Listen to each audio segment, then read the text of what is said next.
Chapter 39:28. From the beginning to the end, he had no strong hatred, no determination to destroy the world. He just bore it indifferently and meekly. What frightened Wuji and Fu Yushu even more was that Luo Yunxiao's strength was getting stronger and stronger, so strong that ordinary suppression was no longer effective. Yin Yuni, who had made him suffer, hated him crazily, but did not dare to be presumptuous in front of him. When Luo Yunxiao obtained the inheritance of the Netherworld Saint Emperor, the inheritance that had been transferred to Yin Yuni returned to him, which made Yin Wuji and Fu Yushu's fear reach its peak. Luo Yunxiao had to die. If he did not die, one day it would be them who would die. Bang! The blood mist exploded, and a strong smell of blood filled the air. Qi-Wen, the spiritual beast bag, screamed and wanted to rush out, but was sealed by Luo Yunxiao's divine power. Qi-Wen's voice was hoarse, and her tears had almost dried up, but there was nothing she could do. She could only watch her master, who had always been bright and noble, fall to the ground, covered with cuts and bruises, and be trampled into the mud by someone. Yin Wuji's face was a little pale.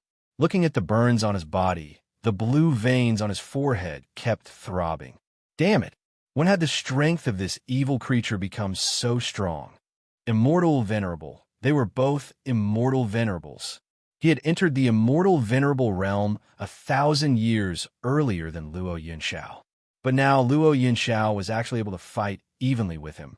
If he hadn't had the formless karma cauldron given by Bodhidharma, if he hadn't had the foresight to gather all the elders and elite soldiers of the nether realm, he might really have died in the hands of this little beast today. My husband, are you all right? With tears in her eyes, Fu Yushu took out some medicinal powder and sprinkled it on Yin Wuji's wounds. But Yin Wuji violently waved it away. It's all your fault. When this evil creature was young, I said that I would use thunderous means to make him reach the state of resonance as soon as possible with the world-destroying half-soul. But you were too soft-hearted and insisted on a slow and steady flow. Now it's great. We almost nurtured a tiger and brought up a beast that killed the emperor and his father. Fu Yushu's lips trembled as tears streamed down her cheeks. She said in an aggrieved tone, "It was Bodhidharma who said that if the mortal ambush could last a little longer, this might be the last time. Moreover, I gave birth to little Xiao after 10 months in my womb. How could I bear to?" Meeting Yin Wuji's furious gaze, Fu Yushu's body trembled. She hurriedly said, "It's a good thing that we've finally made it. Once we put the world-destroying half-soul into the phaseless karma cauldron, we can give Bodhidharma an explanation." Yin Wuji snorted coldly. With some difficulty, he raised the formless karma cauldron in his hand and hung it upside down above Luo Yunxiao. The wounds caused by the dark unholy flame could not be healed in a short time. Not only did the flames burn his body, but his soul as well. The extreme pain and the joy of being freed caused Yin Wuji to reveal a sinister and twisted smile. He injected his divine sense into the formless karma cauldron. A buzzing sound could be heard. The cauldron began to emit a dazzling golden light. Countless golden lights pierced through Luo Yunxiao's body like thousands of steel wires. Fresh blood dyed her already dirty clothes red. Even with Luo Yunxiao's endurance, she could not help but let out a painful cry. Qi-Wen, who was in the spiritual beast bag, was going crazy. Chapter 39:29. It shouted for its master over and over again, desperately trying to get out of the spirit beast bag. But even at this moment, Luo Yunxiao's last bit of divine power was still firmly sealing the spirit beast bag, not letting it out. "Master! Master!" Qi-Wen's voice was hoarse as she sobbed. Her bell-like eyes were already dyed red with madness and hatred. "I'm going to kill you. I'm going to kill you. How could you do this to my master? What did his master do wrong? What did the world-destroying half-soul and the mortal ambush have to do with his master? Whether the world was destroyed or not, what did it have to do with his master? His master had always been so good. He had never harmed anyone and had never done anything evil. Why did he have to suffer all of this? Blood flowed out of Luo Yunxiao's trembling body, soaking the spirit beast bag hanging on his waist. Even though they were separated by space, Qi Wen seemed to smell the pungent smell of blood. It was the smell of death. It was the smell of destruction. Once the world-destroying half-soul was taken out, his master would definitely die. Qi Wen's red eyes slowly widened, and his body in the spirit beast bag trembled violently. No, master couldn't. The world-destroying half-soul could not be taken out. Master, can you hear me? I'm Qi Wen. Do you remember? You promised to take me back to the floating island. We're going to see Mei Yin and those brats from the Xiaoyao sect. If they knew that you successfully changed your fate, they would be so happy.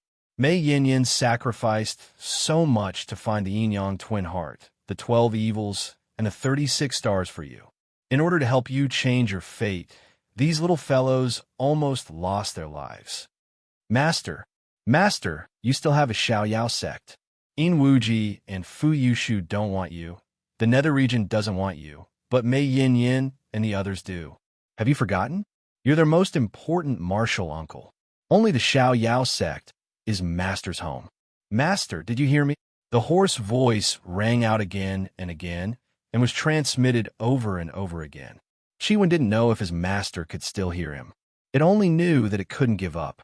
If even it gave up, who else could save its master? Master, let's go back to the Xiaoyao sect. Let's go home, okay? Home? Amidst the boundless pain and torture, Luo Yunxiao heard a vague and distant voice. How could he have a home? A vessel for a demon that could destroy the world. A monster that everyone feared and even his own parents despised. The world was so big. Where would he find a home? May we live forever in this life and night, free and unfettered forever. Little martial uncle, what is your true identity? Do you have any powerful enemies? What kind of past did he have? We don't care about that. All we know is that you are our junior uncle and a member of the Carefree sect. The Xiaoyao sect is our home.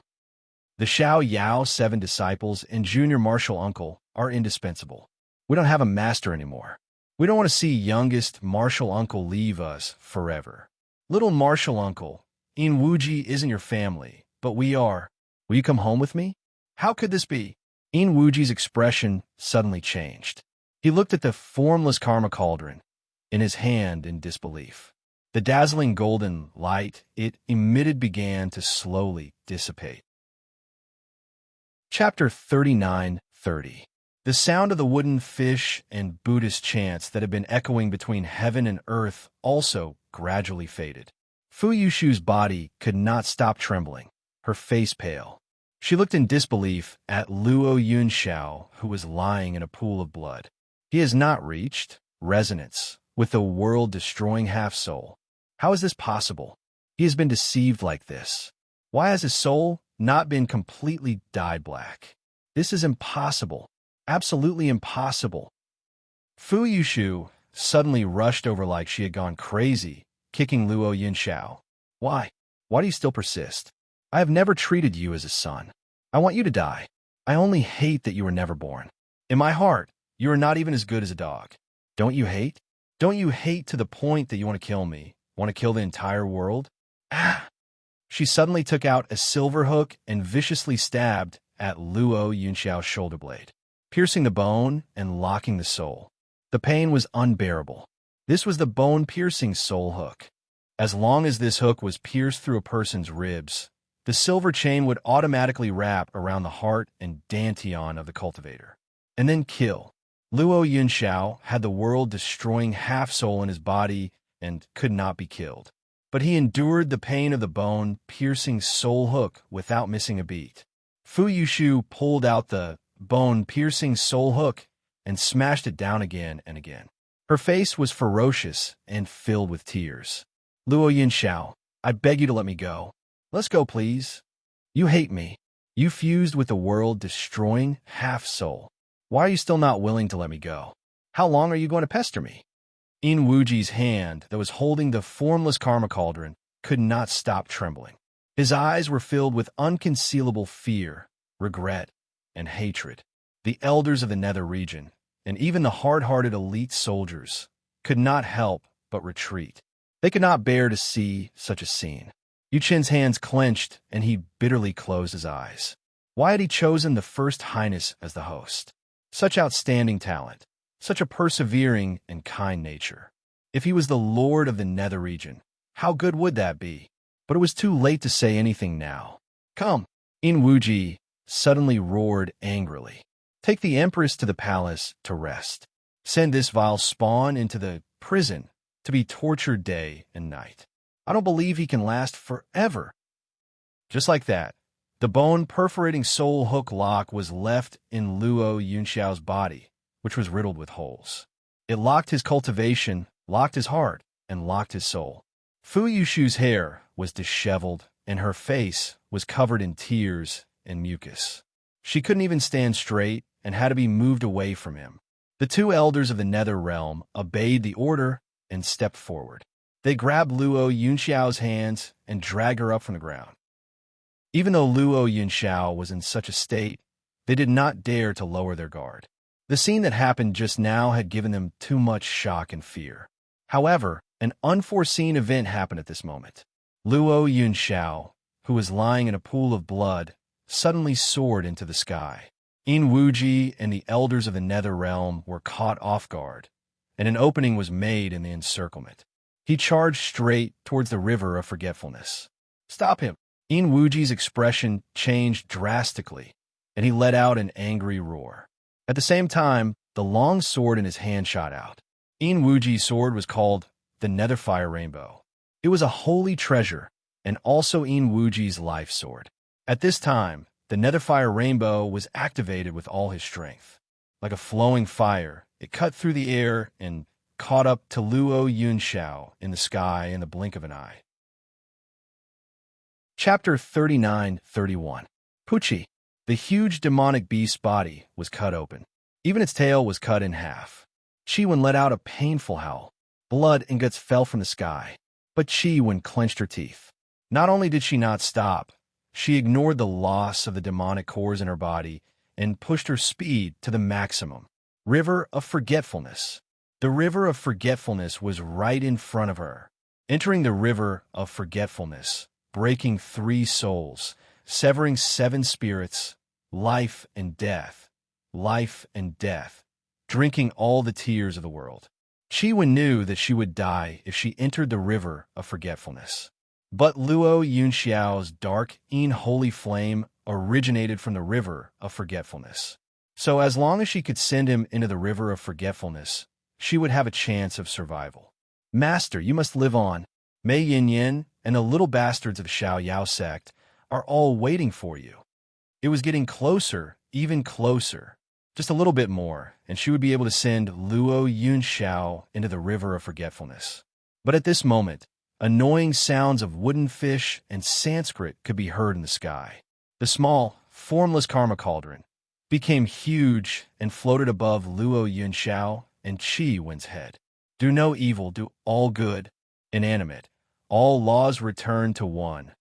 A deep and old voice accompanied the sounds of the wooden fish and Sanskrit. Chiwen raised her head and looked at the huge cauldron emitting golden light. It gradually formed a net and fell down slowly. Helplessness and despair appeared in the bronze bell's eyes. She couldn't escape. She and her master couldn't escape. Why? What did her master do wrong? Why was it that no matter how big the world was, it wasn't even willing to give him a way out? Just as the huge golden net was about to wrap around Chiwen and Luo Yunxiao. Suddenly, a ball of black and red flames flew from the sky and wrapped around the golden net. Then, Chiwen felt something entangled her and Luo Yunxiao, who was on her back, and flung them away forcefully. She was thrown into the River of Forgetfulness. The pain of her body and demonic cores being burned instantly drowned Chiwen. The only thing she could do was to hold Luo Yunxiao tightly in her mouth before she lost consciousness. The River of Forgetfulness was boiling. Through the murky water, she could vaguely see a figure in white floating above the River of Forgetfulness. Chiwen couldn't see the person's face clearly. She could only see a blood-red ribbon covering his eyes. the red ribbon intertwined with her long black hair, gently fluttering in the wind. "Who are you? How did you enter the Nether Palace? Do you know what you're doing?" On the river of forgetfulness, the young man with the red cloth covering his eyes revealed an amused smile. He looked at the turbulent water beneath his feet and laughed heartily. "Of course I know. You're asking me why I did it? That's naturally because I'm willing." Floating island, Bohai Sea. The moment Qi Huang disappears, Mu Yin can no longer hold on and faints in the space. When she woke up again, the overflowing energy in her dantian had already been mostly digested. Meanwhile, her cultivation had also reached the terrifying peak of the heaven-shattering tear. "Mother!" The moment she opened her eyes, she was hugged by a small figure. The little hands around her trembled slightly. Tears wet her clothes. Mu Yin gently touches the child's head. Her voice is gentle. "Xiao Bao, why are you crying? Isn't mother fine?" Xiao Bao raises his head, revealing his big red eyes. His little face is full of regret and self-blame. Xiao Bao is useless. Xiao Bao shouldn't be in seclusion. Chapter 39-32.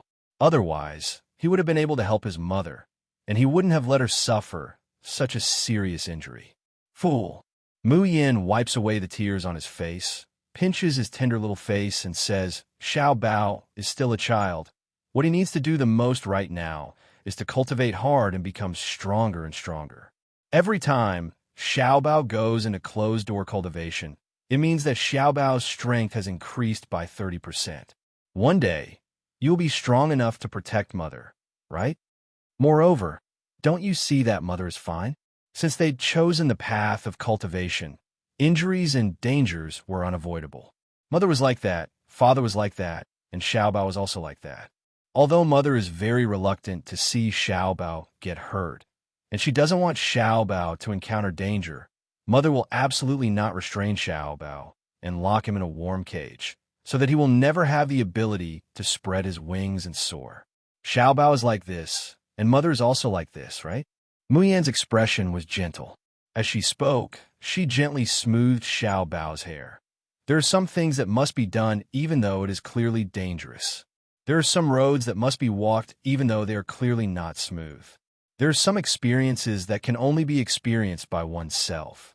Your father is also very worried about mother, but he has never thought of helping mother bear everything because he has his responsibilities and mother also has things that mother has to do. The same goes for Xiao Bao. One day, you will leave mother's side. Xiao Bao suddenly grabbed Mu Yan's hand tightly. His wet eyelashes trembled nervously, as if he wanted to say something, but couldn't. He didn't want to leave his mother's side, even if he died. However, could things really go as one wished? Even though Xiao Bao was still so young, he had matured from a young age and had experienced so much. He had already begun to understand. People can't rely on or protect another person forever. Just like when he had to leave his mother's side from the Yinwu continent to the Xiozhen continent. Back then, when he was trapped in the Fuxi secret realm, he had no other choice but to rely on himself. If he wasn't strong enough, he would die in the blood abyss. From then on, he would be separated from his mother by life and death, making her heartbroken. Most of the time, people could only rely on themselves. He was like this, and so was his mother. Xiao Bao rubbed his eyes and nodded lightly. Xiao Bao knows his mistake. In the future, Xiao Bao will believe in mother, just like mother believes in Xiao Bao. Mayan felt an indescribable softness in her heart. She smiled and pulled his small body into her embrace, softly saying, "Nyangqin hopes that, even if that's the case, even if we have no choice but to separate in the future, Nyangqin and Xiao Bao can protect yourselves and then wait for the day when we can meet again." Xiao Bao nodded again, and the stubbornness and guilt in his heart gradually faded away. He had always been trapped in the obsession of protecting his mother and not dragging her down. When he was in the Yinwu continent, these obsessions almost became his inner demons, causing him to fail in his advancement. However, ever since he came to the cultivation continent, Xiao Bao had experienced a lot. His relationship with Di Mingju was getting better and better, and he gradually had the fat rabbit by Xie, little phoenix, Huang Huang, the martial uncles of the Xiao Yao school, and Uncle Wei Ran. He was no longer a pitiful child who only had his mother. There was a wider world in front of him and a greater goal in his heart. He still wanted to become stronger. He wanted to never be separated from his mother. However, he would not allow such thoughts to become shackles that would trap him firmly. Chapter 39-33. And all of this is the result of Mu Yan's patient guidance over the past 2 years, bit by bit. Xiao Bao suddenly buries his little head in Mu Yan's arms, hugging her tightly and rubbing against her. Grandma's muffled voice comes, Nyangqin. HM. Nyangqin. In the whole world, Xiao Bao likes his mother the most. Mu Yan can't help but laugh and gently touches his head. Is Xiao Bao acting spoiled to Nyangqin? Huang Wang squeaks and rolls into Mu Yan's arms, letting out giggles. Huang Wang also wants to act spoiled. Huang Wang likes to act spoiled to its mother the most. Xiao Bao disdainfully picks up the little yellow chick and throws it away, hugging Mu Yan tightly. Nyangqin is his. At least at this moment, she's his alone. Not even Huang Wang and his father. Mu Yan looks at the two little guys staring at each other. For the first time, there's a tendency to quarrel. She doesn't know whether to laugh or cry. Just then, Qiuqiu's phoenix clone flies in from outside the space. Beautiful sister, Xiaoyao School. Xiaoyao School is here. As soon as Mu Yan comes out of the space, she's surrounded. Little sister, are you all right? You're covered in blood. What happened? Who hurt you? We'll take revenge for you. Mu Yan looks at her fellow apprentices appearing in front of her, and her heart is filled with indescribable warmth. Yin Ruhan and the others all look travel-worn. Most of their spiritual power has been consumed, and even their clothes and hair are covered in dust. They were so worried about her safety that they didn't even have time to adjust their breathing or take care of themselves when they arrived at the shore of the Bohai Sea. She takes out the Tian Mo Chin and gently plucks it, and beautiful music flows from her slender fingertips. I've troubled fellow apprentices to worry about me. The battle is over, and I'm fine now. When everyone sees her playing the Tian Mo Chin, her spiritual power flows smoothly, and the spiritual power lingering around her body is vigorous and mellow. They know that she's really well. Not only is she well, but her strength has also advanced by leaps and bounds. Yin Ruhan hesitantly asks, Little sister, how high is your cultivation now? Mu Yin smiles, the peak of the heaven-breaking realm. Hiss! Everyone sucked in a breath of cold air. Holy shit, I thought my cultivation progress was already fast enough, but compared to 6 senior sister, I'm nothing. Soon after, they saw Xiao Bao by Mu Yan's side, and they felt even more heartbroken. Little treasure, why has even your cultivation reached the heaven-shattering stage? Luo Yu grabbed Xiao Bao and rubbed his soft little face with all her might. Look at you. You're such a monster. Where are we going to put our faces as martial uncles and martial uncles? With great difficulty, Xiao Bao manages to break free and promptly hides behind Mu Yan. He touches his little face that has been rubbed red and swollen. He then said seriously, either you're too weak or you're too lazy. 7th martial uncle, choose one. Luo Yu. 10,000 arrows piercing her heart. Bastard. Xiao Bao, you are no longer the obedient, cold, and adorable little baby from before.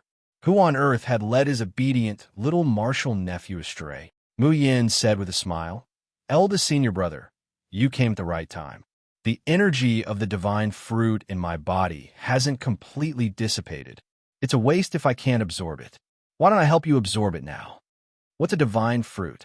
Little junior sister, did you have some fortuitous encounter these past 2 days? Who left those wounds on your body? Mu Yin briefly recounts what happened in the past few days. Chapter 39-34. Naturally, it was to snatch away the existence of 7 brilliants. She only says that in the end, Di Mingju left behind a talisman that killed Ning Su and saved her life. When the people of the Xiaoyao sect heard that Ning Su had followed them all the way from the main road of cultivation to the floating island, They were dumbfounded.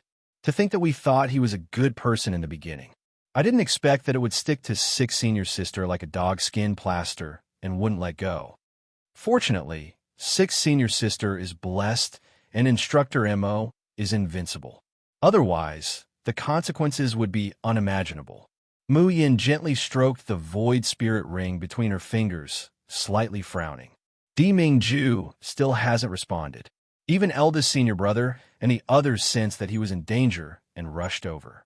It's impossible for Di Mingju, who is wearing the same void spirit ring as her, to not sense it.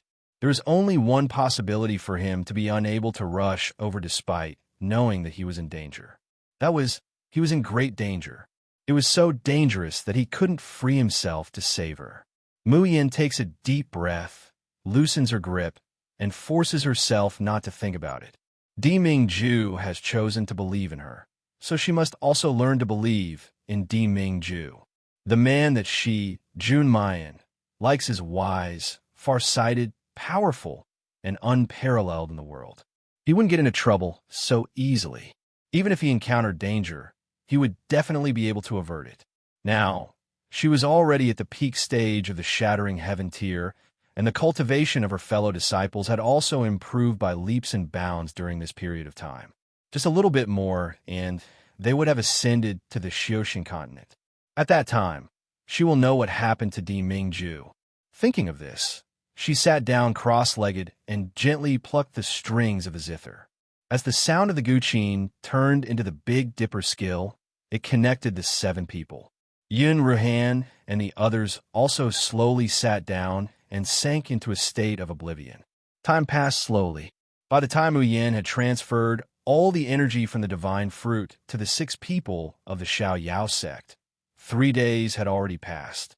In these 3 days, Mayan has exhausted herself several times due to the frantic operation of her spiritual power. Then, he used elixirs and echo aura to adjust and absorb the spiritual energy of heaven and earth. Like this, the cultivation of the Xiao Yao sect members progressed at a tremendous pace. Yin Ruhan, Qin Jiao, and Lung Yuma had all reached the 5th tier of the heaven-shattering realm. Ling Yuxing and Luo Yu reached the 1st level of the heaven-shattering tier. Only Chu Moli's cultivation was becoming more and more unfathomable.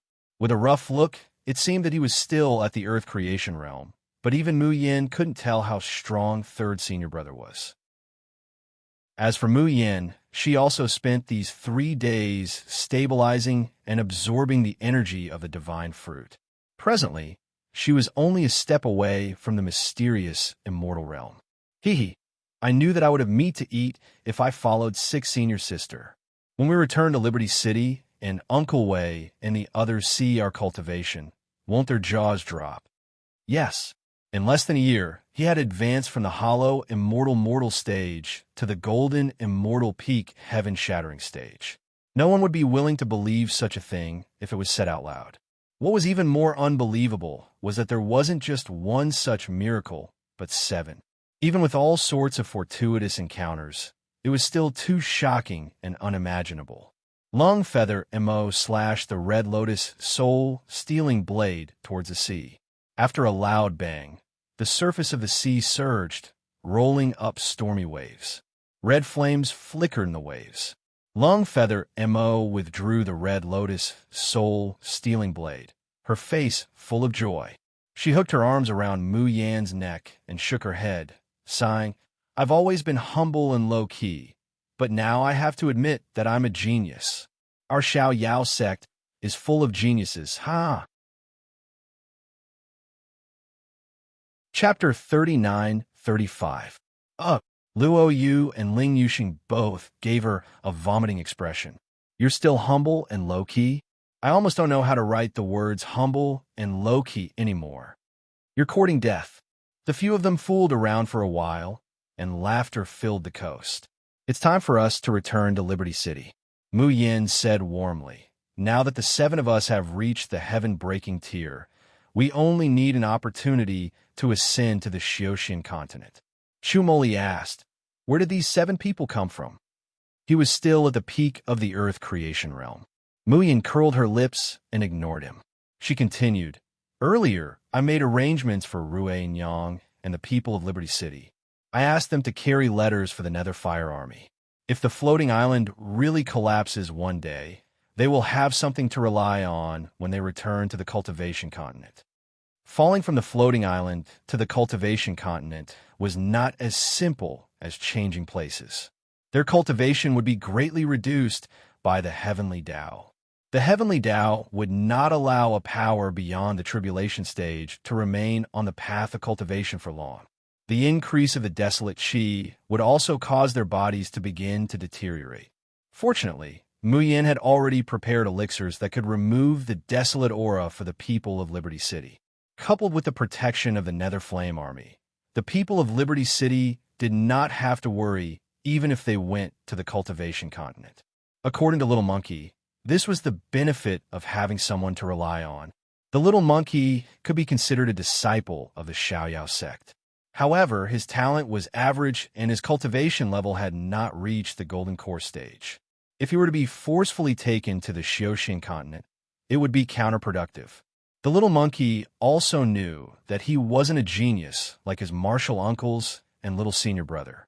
He didn't want to leave Rue Nyang's side, so he chose to go to the cultivation continent without hesitation. Although I've told him everything that needs to be told, we'd better go back to Liberty City before we ascend to the continent of immortals. Luo Yu nodded repeatedly. I also want to see Uncle Wei and the others one last time. Yin Ruhan said, "Since that's the case, why don't we set out now?" Everyone agreed. But when Mayan turns around, she finds that the little chick has disappeared. Where did Huang Wang go? The few of them looked around the area, but they couldn't find anyone. Even Little Phoenix's doppelganger could not find a trace of him. Mu Yin couldn't help but feel anxious. Huang Fuzun had once said that she was Huang Huang's master. But in reality, there was no special connection between her and Huang Huang other than the language they shared. Usually, Huang Huang would stay by her side obediently or stay in the space. As long as she wanted to find it, it would come out. Now that Huang Huang had disappeared without a trace, she realized that she had no way of finding him. Just then, coo coo coo. Mummy, mummy, come here. Blood, blood, so much blood. A sharp cry accompanied by a yellow furry figure scuttled out of the water. It was Huang Wang. Mayan lets out a long sigh of relief and picks it up. She's just about to properly teach this bred a lesson. The little chick flapped its wings and pointed in the direction of the sea. That expression and the look in his eyes were clearly not a prank. He had really seen something that frightened him. Along with its incoherent screams, Mayan's mind incessantly reverberates with the demonic voice. "Oh, Mom, it's blood. Injured." His injuries were so severe. Ugly. Ugly beast. Ah! Mom, save me, there's so much blood. So much blood. Mu Yin is puzzled, so she follows the directions of Huang Huang's little wings and walks towards the sea. Chapter 39-36. The smell of blood seeps into the tip of her nose. The seawater that is rolled up to her feet seems to be dyed a bit red. Mu Yan's heart shudders. She raises her hand, and spiritual power seeps into the water. The next moment, she sees a cluster of waves rising from the sea, rolling something ashore. Its body is split into two halves by a sharp blade from the back. Its face is full of burnt wounds, and its appearance can't be seen clearly. Its body is tightly curled up, and even after being rolled and curled up like this, it still doesn't loosen up. Its body was tightly curled up. Even though it was being rolled and curled up, it did not loosen its grip. The moment they see this spirit beast, the faces of the Xiaoyao sect people change. The moment they saw the spirit beast, the faces of the people of the Xiaoyao sect changed. The moment Mu Yin turns Qi when over, her hand uncontrollably trembles. When Mu Yin reaches out to turn Qi when over, her hands can't help but tremble. The people of the Xiaoyao sect, who had been the noisiest, were now completely silent. Only the clueless little chick is still tilting its head, making puzzled noises from time to time. However, as soon as Mu Yan's hand touches Qi Wen, Qi Wen's body suddenly stiffens. Poisonous spikes emerge from the bloody surface of its body. Mu Yin steadies her mood, softens her voice, and puts her hand on his body. Ordinary poisons can't hurt her. Chiwen, don't be afraid. She says softly, let me see your injuries. Its eyelids, swollen from the seawater, lift up with difficulty. Its pupils are already slack, and it's very strenuous to finally see the figure in front of it. May, Yin Yin, it's me. Mu Yin sees that it can still speak and breathes a sigh of relief. Don't talk. I'll treat you. That's great. Chiwen seems to be unable to hear her. After confirming Mu Yan's identity, its slack pupils reveal a touch of joy. Then its curled-up body slowly stretches out. Its abdomen, which is dripping with blood and flesh, is desperately protected. There's a person lying there. A person with almost no good flesh on his body. Even with Mu Yan's calmness and indifference, seeing this scene, her heart still beats wildly. There's a buzzing sound in her mind, and she almost loses the ability to think. Young Master, the people of the Xiaoyao sect rush over. Young Master, how could this be? Who hurt youngest martial uncle? Chu Moli's usually gentle face instantly became as gloomy as water. He clenched his fists on the armrest of the wheelchair, but the voice that came out of his mouth was still unusually calm. Let's save them first. Don't get in the way of Junior's sister. The eyes of Yin Ruhan and the others were already dyed red with anger and regret. However, when he heard Chu Moli's words, he obediently retreated. At a time like this, it was useless to get to the bottom of it. The most important thing now was to save little martial uncle's life. Mayan takes out the Tian Emochin and plucks the strings with her fingers, but there's no way for her to tune the tune. Junior's sister. Chu Moli's voice was low and deep, without the slightest fluctuation. He slowly said, primordial spirit dispersing, muscles and bones breaking, 9 out of 10 chances of survival. If there's anyone in this world who can grasp that slim chance of survival, it's only you, Junior's sister. Mu Yin closes her eyes. He suppressed the surging, killing intent, fear, and pain in his heart bit by bit. Why did she lose her composure? Because, as Chu Moli said, others might not be able to see Luo Yunxiao's condition, but as a doctor, she could see at a glance. Injuries of all sizes on her body, broken meridians and bones inch by inch, and her soul dispersing. Any doctor in this world who saw such a patient would only shake their head and sigh. Life and death are decreed by fate. Restrain your grief and accept the vicissitudes. Chapter 39-37. This is no longer the flesh and bones of the living dead. It's really about struggling for life from the hands of the King of Hell. Fighting against the heavens? Then let's fight. Even if the King of Hell, even if the heavenly Tao wants to take little uncle's life from her hands, it still has to ask her whether mine agrees or not. Her emotions slowly recover. The peach blossom eyes that are dyed red no longer have a trace of hesitation and fear. Only determined pride remains. The sound of the zither slowly reverberates between heaven and earth. The energy of the star field is silently released. The Shun musician skills, Echo and Art of Yellow, are released. After a round of playing, Qi Yuan's injuries are almost healed. It's just that her vitality was exhausted in the river of forgetfulness, so she's still in a deep sleep at this time. Luo Yu carefully carries the already small Qi one to one side, but there's no sign of relaxation on her face.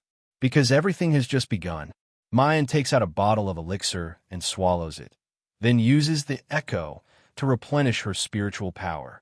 Then she begins to treat Luo Yunxiao. Mayan's Shen musician level can't be mentioned in the same breath as before. Art of Yellow can be used on many people at the same time with ease. The Shen musician skill that could completely heal Qi when falls on Luo Yunxiao, but can only make his originally battered and miserable appearance look a little better. Mayan doesn't know how little uncle got injured.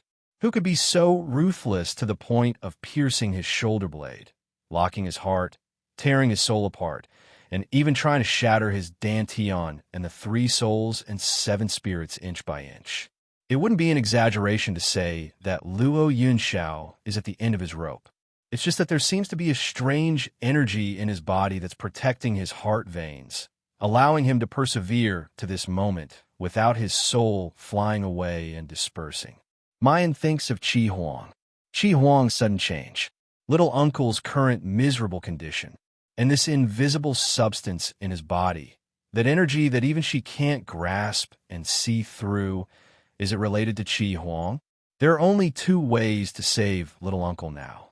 The first is to completely awaken the hidden energy in little uncle's body, letting it replace his dantian and become the life force that supports little uncle. But intuitively, Mayan doesn't want to use this method. The illusion that she saw from the Tian Mo Chin is still fresh in her memory. Seven Brilliance was a demon that could destroy the world. She did not believe that Qi Huang would harm her. However, it did not mean that she did not understand how terrifying and uncontrollable the energy known as world destruction was. There was only one way left. Mayan closes her eyes, and her fingertips start plucking the Tian Mo Chin once again. Shun musician skill, benevolence of the saint, excessive transfer of the qi of heaven and earth and one's own vitality to a dying person. If he wanted to save little Marshall Uncle, a little bit of anger was not enough. By the end of this rescue mission, her injuries would probably not be light. But so what? Could it be that she had to watch little Marshall Uncle die? Back then, she couldn't save her master, and it was already a lifelong regret. To her, youngest uncle was more of a teacher than her master. He taught her swordsmanship, gave her his natal sword, and saved her from danger time and time again. How could she allow little Marshall Uncle to die? How could she allow the Xiao Yao school to lose another member? As the duration of Saint of Benevolence got longer and longer, Mu Yin feels as if all the strength in her body has been drained. At first, there were still beads of sweat dripping down her forehead, but slowly, her entire body and limbs began to turn cold. Make little Marshall's sister stop. Chu Moli's stern shout awakens the thoughts of everyone in the Xiao Yao school. Chapter 39-38. The faces of Yin Ruhan and the others change greatly, and they rush over to hold Mayan's hand. However, the next moment he is surprised to find that his hand has passed through Mayan's body. No, it's not passing through Mayan's body. Rather, the space between the two seems to be isolated. Little sister, stop. Stop playing. You'll get hurt. Sixth sister, don't scare me, stop. Nyang Chin. Nyang Chin. The noise seems to be ringing in her ears, but it also seems to be very far away. Mayan's thoughts become misty and chaotic. She forgets who she is and what she is doing here. Her body and soul seem to be one with the Tian Mo Chin, and she only knows to keep playing. However, her strength has been exhausted. Her fingers are so stiff, powerless, and cold. It seems that plucking the strings again is already the limit. But she can't. She can't stop. If she stops, little Marshall Uncle will die. The unfocused peach blossom eyes suddenly condense into a cold light. She can do it. She will definitely snatch little Marshall Uncle back from the hands of the King of Hell.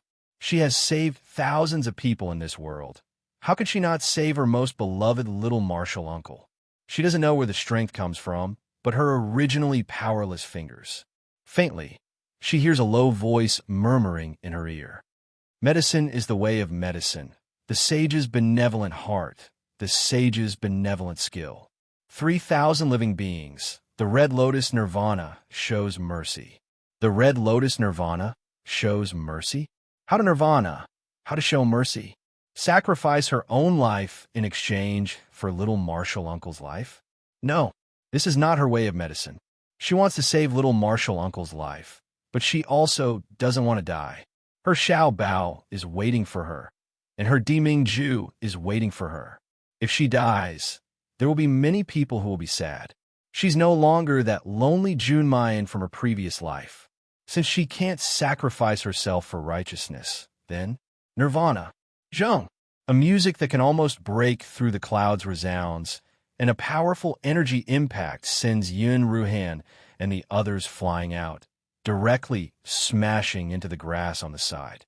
Little sister, Yin Ruhan, doesn't even have time to get rid of the grass on her face as she quickly turns to look. Then they saw an unforgettable scene. The girl in snow-white clothes floated in the air, her whole body exuding a gentle and holy halo. Behind her, there was a huge silver moon shining brightly. 9 stars of different colors revolved around the silver moon.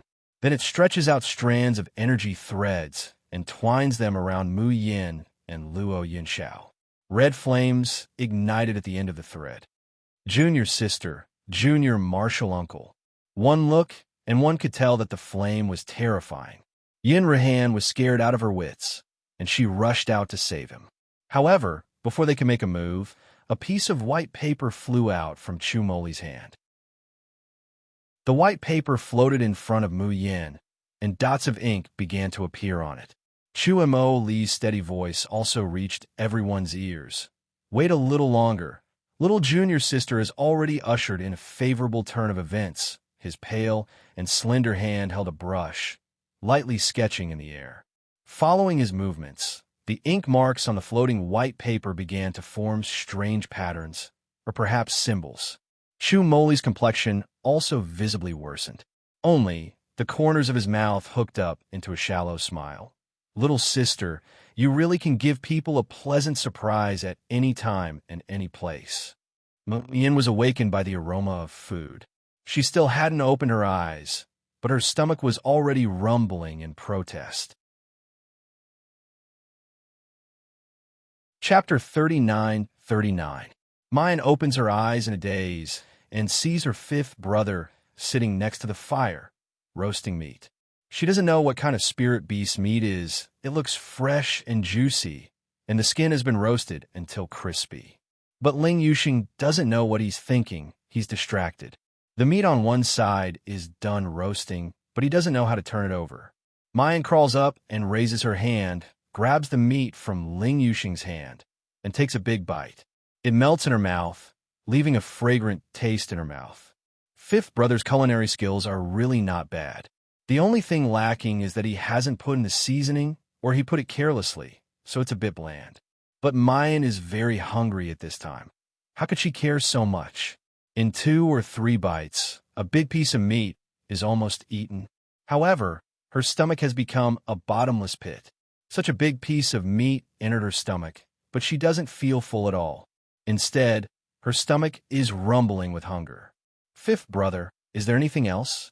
Roast meat, pastries, soup, as long as it's cooked by you, anything is good. As soon as the words come out, she finds that everyone is looking at her sluggishly, as if they're looking at a monster. Mayan feels a rare trace of embarrassment in her heart. Her table manners were so ferocious that even her fellow apprentices were frightened. She takes out a silk handkerchief and wipes her hands, her movements elegant and her posture leisurely. But the next moment, she takes out a spirit fruit from her space and boldly gnaws on it. Even if there's no delicious food, gnawing on a fruit is also good. She can't afford to be hungry. 6th sister, Luo Yu lets out an earth-shattering cry, and suddenly rushes to hug her. Boo-hoo! 6th sister, you're finally awake. I thought you wouldn't wake up. Mayan almost loses her balance from the hug, and directly falls to the ground. But the spirit fruit in her hand still rolls far away, covered with grass, and can't be eaten anymore. She grimaces in pain, wanting to teach this impetuous Xiao Qi a lesson. But when she looks up, she finds that everyone in the Xiao Yao school has a very strange expression. Even Yun Ruhan, who had always been steady, had tears in his eyes, but his expression was wild with joy. Mayan belatedly responds, I slept for a long time. It's more than a long time. Lung Yuma said with lingering fear, Junior sister, you've already slept for 7 days and 7 nights. During that period of time, his heartbeat and breathing completely stopped, and the spiritual power in his body also overflowed. Xiaobao was almost scared to death. Little treasure. Mayan's complexion greatly changes. Where's Xiaobao? Don't worry, Yin Ruhan said gently. 3rd brother used a spell to make Xiaobao sleep for 7 days. Otherwise, he's too young, and if his emotions fluctuate too much, I'm afraid he won't be able to handle it. Mu Yin breathed a sigh of relief. Where's Xiao Bao? I want to see him. Ling Yuxing smiled and said, I'll go carry the little guy out. Junior sister, don't move. Why don't you continue to absorb the essence of the sun and moon here? Mu Yin stares blankly. Only then does she realize that this is still the seaside of the Bohai Sea. The only difference was that there was a courtyard not far from the beach. Inside, there were pavilions, terraces, and pavilions with trees providing shade. It was very comfortable and elegant. However, Mu Yin recognized at a glance that it was transformed from a summer mustard seed magic treasure. But Xiao Bao is lying in a mustard seed magic treasure. Why is she lying on the beach, exposed to the wind and the sun? Third brother said that you need to absorb the essence of the sun and moon to restore your body's vitality. Otherwise, even if you can survive, your realm will fall a lot. Absorb the essence of the sun and moon. Mu Yin's mouth twitches. Chapter 3940. Third brother, that pervert, wouldn't be deliberately messing with her? After all, it's not the first time she's offended him. And her third brother is gentle and weak on the surface, but he's actually a black-bellied viper, narrow-minded and vengeful. But after using her divine sense to investigate the condition of her body, Mu Yin is suddenly stunned. In order to save youngest martial uncle, she had unreservedly used this saint of benevolence. It's reasonable to say that even if she could survive, she would certainly lose a lot of her lifespan. Lifespan is something closely related to a person's cultivation, root bone, and soul source. Once her lifespan is consumed too much, it's natural for her realm to fall. But now, not only has her lifespan not been consumed. Among the Shun musician skills, there's even one more. Nirvana of the stars. What is this? There's clearly no such skill in the Shun musician inheritance that she received. Moreover, Mu Yin tries to touch it with her divine sense, but there's no response. Mu Yin frowns, temporarily throwing it to the back of her mind. How our youngest martial uncle and Chiwen, Luoyu, is about to answer. Suddenly, the faces of several people change, because not far away from them, the sea has begun to roll up turbulent waves. Then, space twists and overlaps. Dozens of figures fall from the sky, landing on the surface of the sea. Almost the moment she sees these people, Mu Yan's pupils suddenly shrink. The joy that the saint of benevolence didn't bring about any after-effects disappears in an instant. Sure, Baiyong, are you sure that His Highness came to this shitty floating island? TSK, without a teleportation treasure, he's so badly injured, and he even fell into the river of forgetfulness. If he really passed through the barrier of space, I'm afraid he would have died long ago, right? Idiot, is this the first time you know who His Highness is? If he would die so easily, how could the domain master? As soon as the few people who appeared out of thin air land on the sea, most of them begin to close their eyes and adjust their breathing. Only the two old men who lead them talk as if there's no one else around. Sure, Baiyong, clean your mouth. Who are you calling an idiot? The one called Sure Baiyong looks to be around 50 years old, slightly plump and kind-looking. The person beside him was tall and thin. He also looked to be in his 50s, but his facial features were much more sinister and ruthless. Sure Baiyong said coldly, "Stop fooling around. Our top priority right now is to find the First Highness and complete the mission given by the Domain Lord. Otherwise, I'm afraid we won't have a good time in the future." Humph. The floating island isn't big, but it's not small either. The Region Lord only gave us a month's time. Isn't it like looking for a needle in a haystack? Sure Baiyong shook his head and looked at his companion, as if he was looking at an idiot. Don't you know that the restriction placed on the First Prince by the Territorial Lord can not only restrict the First Prince's cultivation and strength, but it can also help us locate the First Prince? As he spoke, he looked around. Since we've appeared on the floating island, Her Highness must be nearby. It just so happens that there are a few little guys over there. Let's go ask them. After saying that, without waiting for the people around him to react, his figure swayed and disappeared on the spot. As soon as the two of them landed on the beach, Mu Yin and the others immediately stood up, ready for battle. Sure Baiyong hurriedly said, "Little friends, don't panic. We don't have any bad intentions. We're just here to ask you about a piece of information. In the past few days, have you seen an injured magical beast in the vicinity? There might also be a similarly injured person next to the magical beast. Chapter 3941. Mu Yin said lightly, "Never seen them." Little girl, we didn't even think about it before blurting it out. Are you trying to trick us? The lanky man who came ashore with Shi Baiyong opened his eyes wide and looked fiercely at these kids. His eyes widened, and he couldn't help but exchange a glance with Shi Baiyong. Judging from their bone structure, these little fellows were no more than 20 years old. But their cultivation had reached the peak of golden immortal. Even in the Xiaoxin continent, there weren't many such geniuses. They had encountered one on a mere floating island, and there were 4 of them at once. Yun Ruhan stepped forward and bowed. "May I know the identity of the seniors?" Shi Baiyong stroked his beard and said lightly, "You don't need to know who we are. Just answer our questions." Yin Ruhan smiled. "We're disciples of Floating Island's Carefree School. We've been here for 7 days now, and we've been chased by our enemies. That's why we're a bit wary of you too. But we really haven't seen the magical beast you mentioned." Shi Baiyong couldn't help but frown. The lanky man next to him couldn't help but laugh. "Shi Baiyong, didn't you say that the domain master would never find the wrong place with the restriction? You heard it just now. His Highness isn't nearby at all. I think it's because you're not proficient in the transposition spell, so you made a mistake." "Guan Santong, shut up!"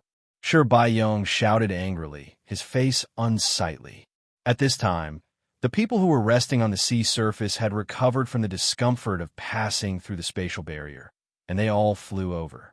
Shi Baiyong ordered, "Search the area within a radius of several kilometers, especially the forest ahead."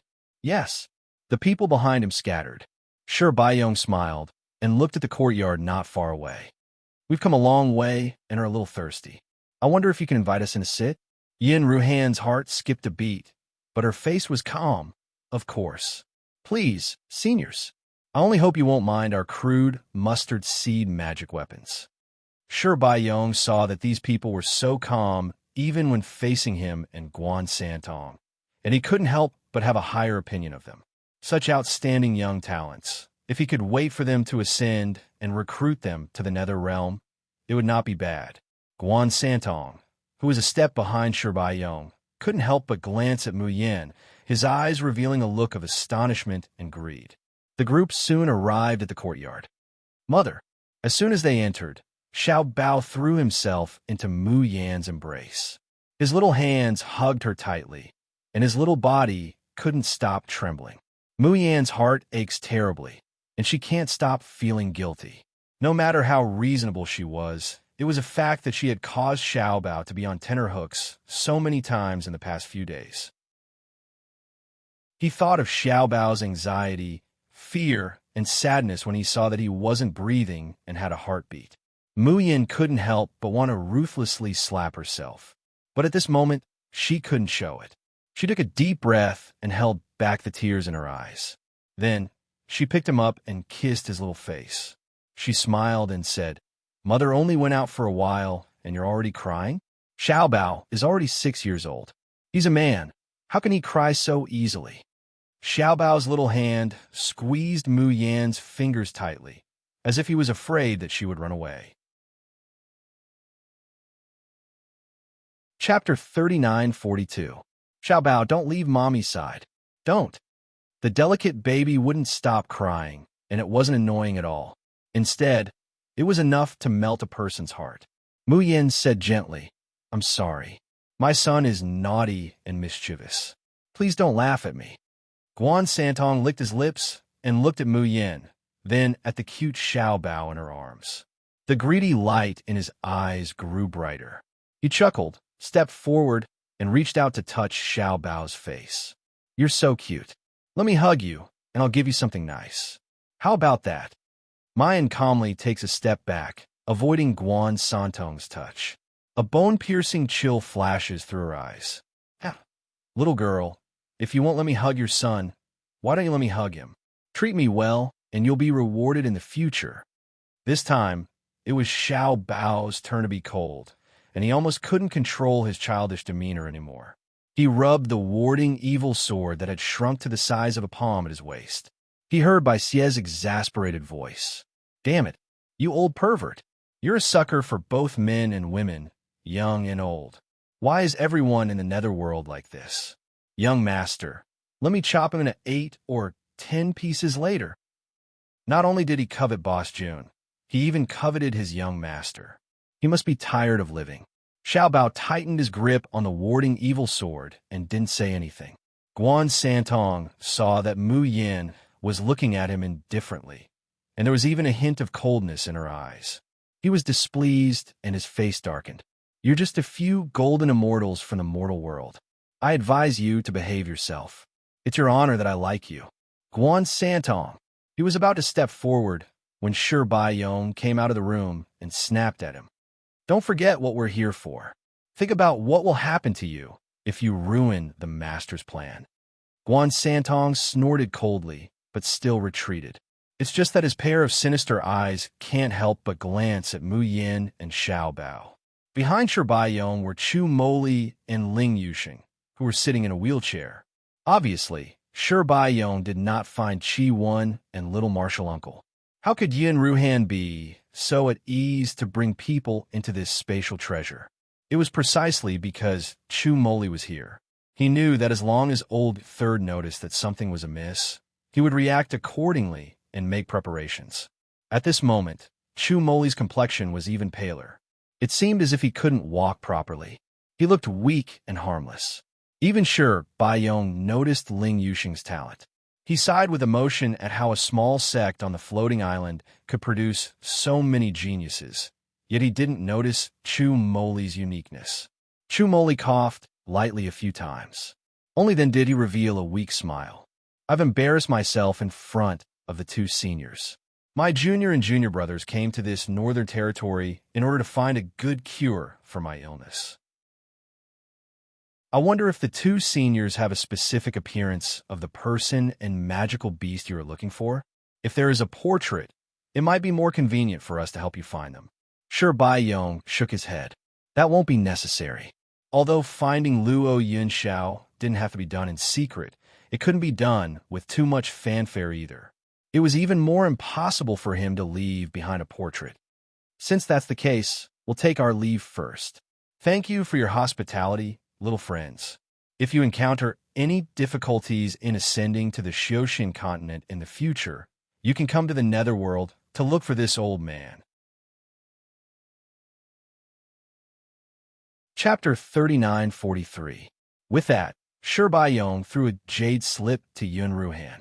The cultivation levels of these little guys were about the same, but judging from their appearance and behavior, Yun Ruhan should be the leader among them, and the ice soul sword at his waist made Shi Baiyong even more certain of this fact. Although it was only a heavenly god artifact, even the scabbard could not withstand its cold chi. Even in the Xioshin continent, it was a rare magic treasure, let alone on this floating island.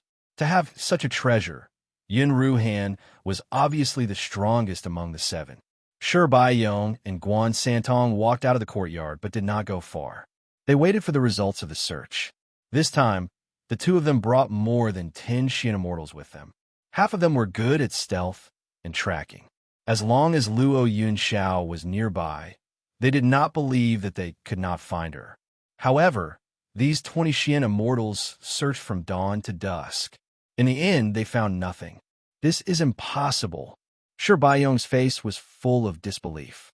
"My transfiguration technique can't be wrong. Could it be that the first prince has escaped? But he is clearly so seriously injured. Where can he escape to?" Moreover, he was very familiar with the aura of this man and beast when they used their divine powers. If the 2 of them used their divine powers or devil chi to escape, he would definitely be able to sense it. "Guan Santong, what do you think?" Shi Baiyong was stunned. He did not see his companions. Then he thought of something and furrowed his brows. This useless trash who can't do anything right. How can he only think of women at this time? He glanced at the courtyard behind him and finally shook his head in disgust. Guan Santong's cultivation level was the same as his, first-level immortal king. Perhaps in terms of divine powers, he was slightly better. But if the two of them wanted to determine a winner, both of them would definitely be injured. Sure, Baiyong did not want to fight to the death with Guan Santong for a few little guys he did not know. It was just a pity that the cold dish mayu would be wasted. If you want to blame something, blame your bad luck. Of all the places to appear, you had to appear here. The small courtyard was quiet, as if the people inside had fallen into a deep sleep. Only the two lanterns at the door swayed gently. They cast mottled shadows on the ground. Guan Santong's heart was burning. He pressed his hand on the closed door and gently pushed. The door was sturdy and did not budge at all. Guan Santong only curled his lips in disdain. The immortal energy in his body surged. With a bang, the lock fell off and the wooden door creaked open slowly. The sound was ear-piercing and loud in the silent darkness. However, Guan Santong did not take it to heart. It wasn't as if he snuck in. It would be fine if the little girl was obedient. If they refused to listen, then he didn't mind killing them. He wanted to let these fledgling brats know what it meant to be helpless and helpless. However, the door was pushed hard by Guan Santong again, making a loud bang. It was still quiet inside. Guan Santong chuckled as he entered the room. The room was so quiet that one could hear a pin drop. With Guan Santong's cultivation, how could he not sense that there was someone in the room? He strode forward and approached the figure hidden in the darkness. He reached out his hand to grab her. "Little girl, since you're obedient to me today, I'll treat you well." Suddenly, there was a burning pain in his abdomen, causing Guan Santong to scream in pain. With a sudden wave of his hand, a powerful wave of immortal energy surged out. With a loud bang, the wall was broken by him. Chapter 3944. The light from the next door shines through, illuminating Guan Santong's shocked and angry face. Guan Santong looks down and sees that a huge bloody hole has been burned in his abdomen. The flesh around the bloody hole is still making a sizzling sound. And the golden armor that he's wearing has also been burned with a big hole. The ashes of the armor even stick to the wound, and as the flesh squirms, it keeps drilling into the wound, making him want to die. Guan Santong suddenly raises his head and looks ahead. He sees that the beautiful girl who has captivated his dreams this afternoon is looking at him with a smile that isn't a smile, without a trace of warmth in her eyes. "Slut, what did you do to me?" Guan Santong quickly takes out an elixir and swallows it. His eyes are filled with resentment as he looks at the woman in front of him. He didn't expect that he would be pecked in the eye by a goose. How could a little golden immortal have the ability to burn through his armor and even hurt him? Mayan raises her hand, and a golden-red fireball appears in her palm, gently pulsating. The huge eye in the center of the fireball is staring at Guan Santong maliciously, revealing a greedy and longing light. Guan Santong cultivates a fire attribute cultivation method. His cultivation level, physique, and immortal power were the best supplements for the Golden Crows. The corner of Guan Santong's eye fiercely jumps. Golden Crow Fire Essence. You actually have the Golden Crow Fire Essence. After the shock, his heart is filled with ecstasy. For the Golden Crow, the whole body of a fire attribute cultivation method cultivator is a treasure. For a fire attribute spirit cultivator, the Golden Crow is also a rare treasure in the world. If it can be cultivated into Dan fire and absorbed into the body, whether it is cultivation or magical power, it will immediately increase by several times. At this time, Guan Santong doesn't even care about the burning pain on his body. He steps in front of Mayan and reaches out to grab her palm. Is the Golden Crow something that a little girl who is still wet behind her ears like you can use? Give me the Golden Crow, and I'll spare your life today. Mayan stands in the same place with a smile, not dodging or evading, her demeanor leisurely. In the quiet darkness, there is a faint melodious sound of a zither in his ears. Guan Santong knows that it's a trap, but he doesn't care at all. He was an immortal king, 2 whole realms higher than a golden immortal. In the face of absolute power, all schemes and plots were nothing more than insignificant tricks. How could he possibly be interested in them? Just as Guan Santong's hand is about to latch onto Mayan's neck and take the golden crow away, his body suddenly froze, and the expression on his face froze. The fourth layer of absolute space domain, time and space stop. It was only for a moment, but it was enough. The originally melodious sound of the zither suddenly became impassioned. Yin Ruhan, Qin Jiu, Lung Yuma, and Luo Yu, who were hidden in the darkness, all appeared. Countless attacks landed mercilessly on Guan Santong. Boom! With a loud explosion, the entire interstitial space was almost blown up. Guan Santong was directly smashed face first into the ground by Qin Jiu's fist. His reaction was extremely fast. The time that time stopped was very short, only about one breath. By the time he realized that something was wrong, the immortal energy in his body was already circulating rapidly. Therefore, although he was in a sorry state, his injuries were not serious. But the anger in his heart had already reached the peak of an eruption. Insignificant little bastard from the floating island. How dare they humiliate him like this? Guan Santong bellowed, and a pair of heavenly fire dragon hammers appeared in his hands.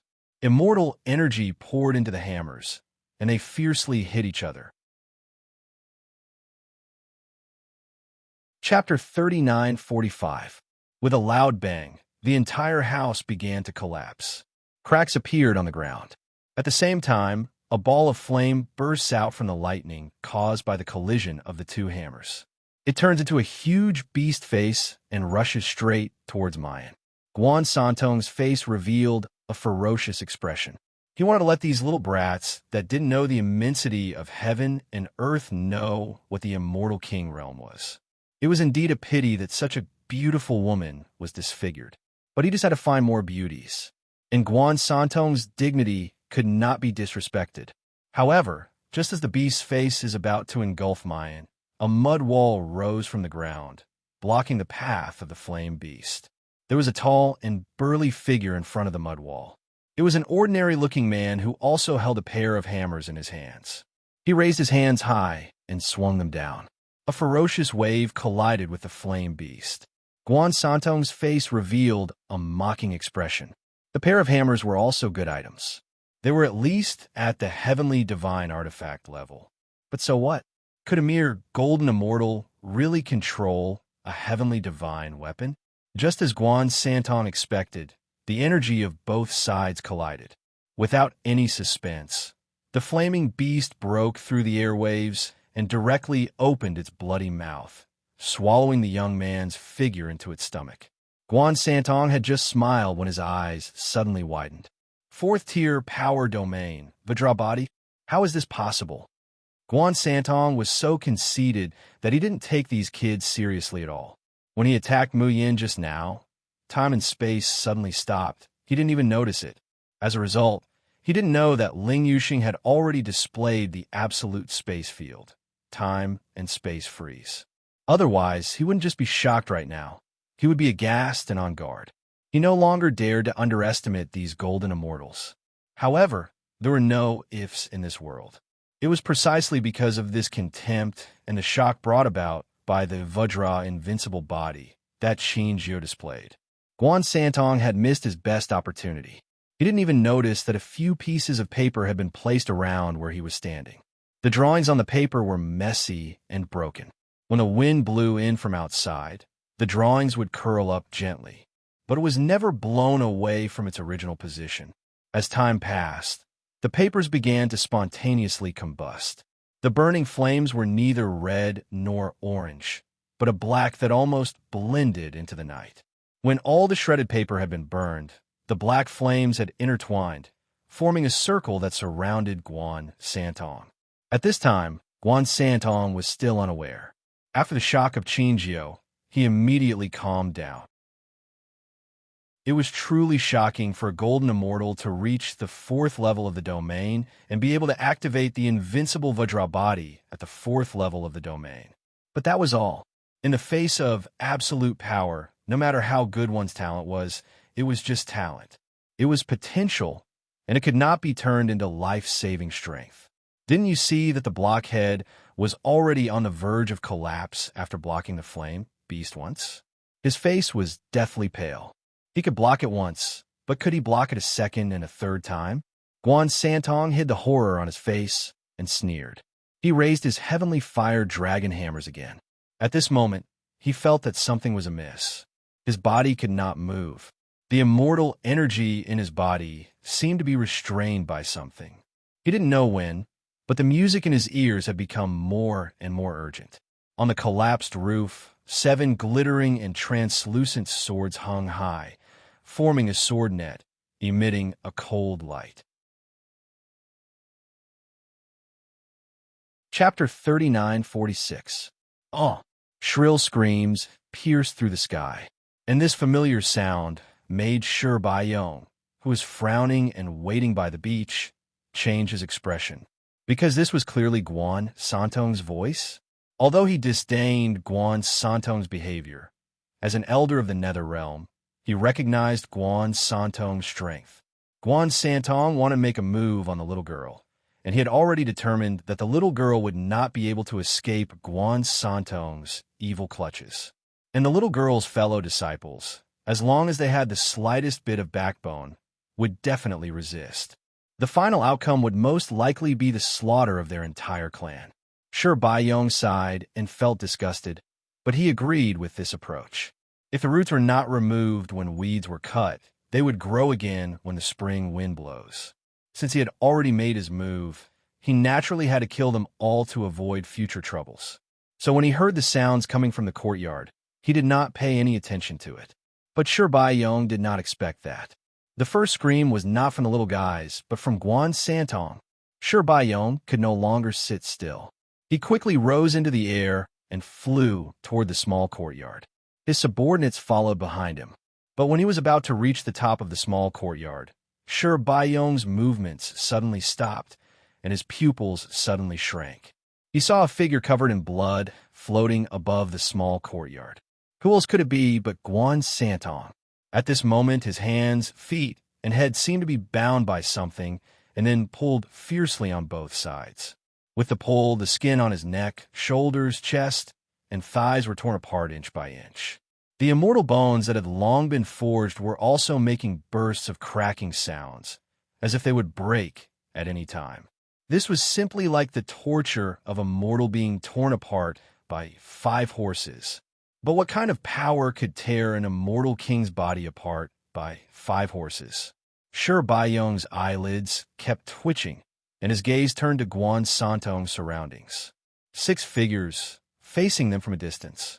The night wind fluttered their clothes, revealing ordinary or handsome or peerlessly beautiful faces. They were all youths in their early 20s. At most, they were only at the peak of the golden immortal level.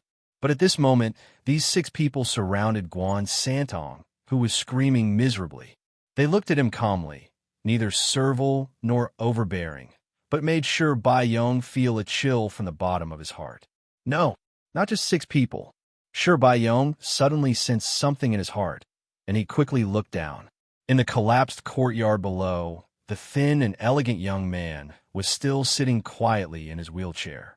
His complexion was paler than the others, and his figure was so thin that it seemed like he would be blown away by a gust of wind. But he could see it with his eyes. There was a black energy line that seemed to have merged with the darkness of the night. It flew out from his fingertip and turned into a force that made Guan Santong feel so much pain that he wanted to die. This energy fluctuation seemed very familiar, but also very strange. But no matter what, how did a golden immortal trap an immortal king? Who were these 7 people? What are you doing? Release our elder Guan. Some of the Xian immortals behind Shi Baiyong were Guan Santong's direct subordinates. When they saw this scene, their expressions changed drastically. They cursed and rushed over to help. However, just as they rushed to Guan Santong's side, their limbs became extremely heavy. The immortal energy in his body seemed to have been sealed by something, and he was unable to use it. Not long after, their limbs and heads were also pulled apart, and they let out miserable screams. Below, Chu Moli was still sitting quietly in his wheelchair, the corners of his mouth hooked into a gentle smile.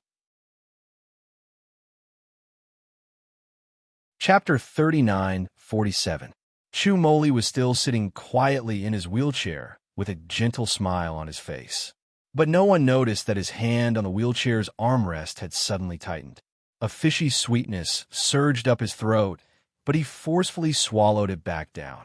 Almost at the same time, the melodious sound of a zither rang out in the dark night. It was like flowing water, combing through Chu Moli's soul and body. The smile on his face deepened as he looked at the trapped Guan Santong and the others with a smile that wasn't a smile.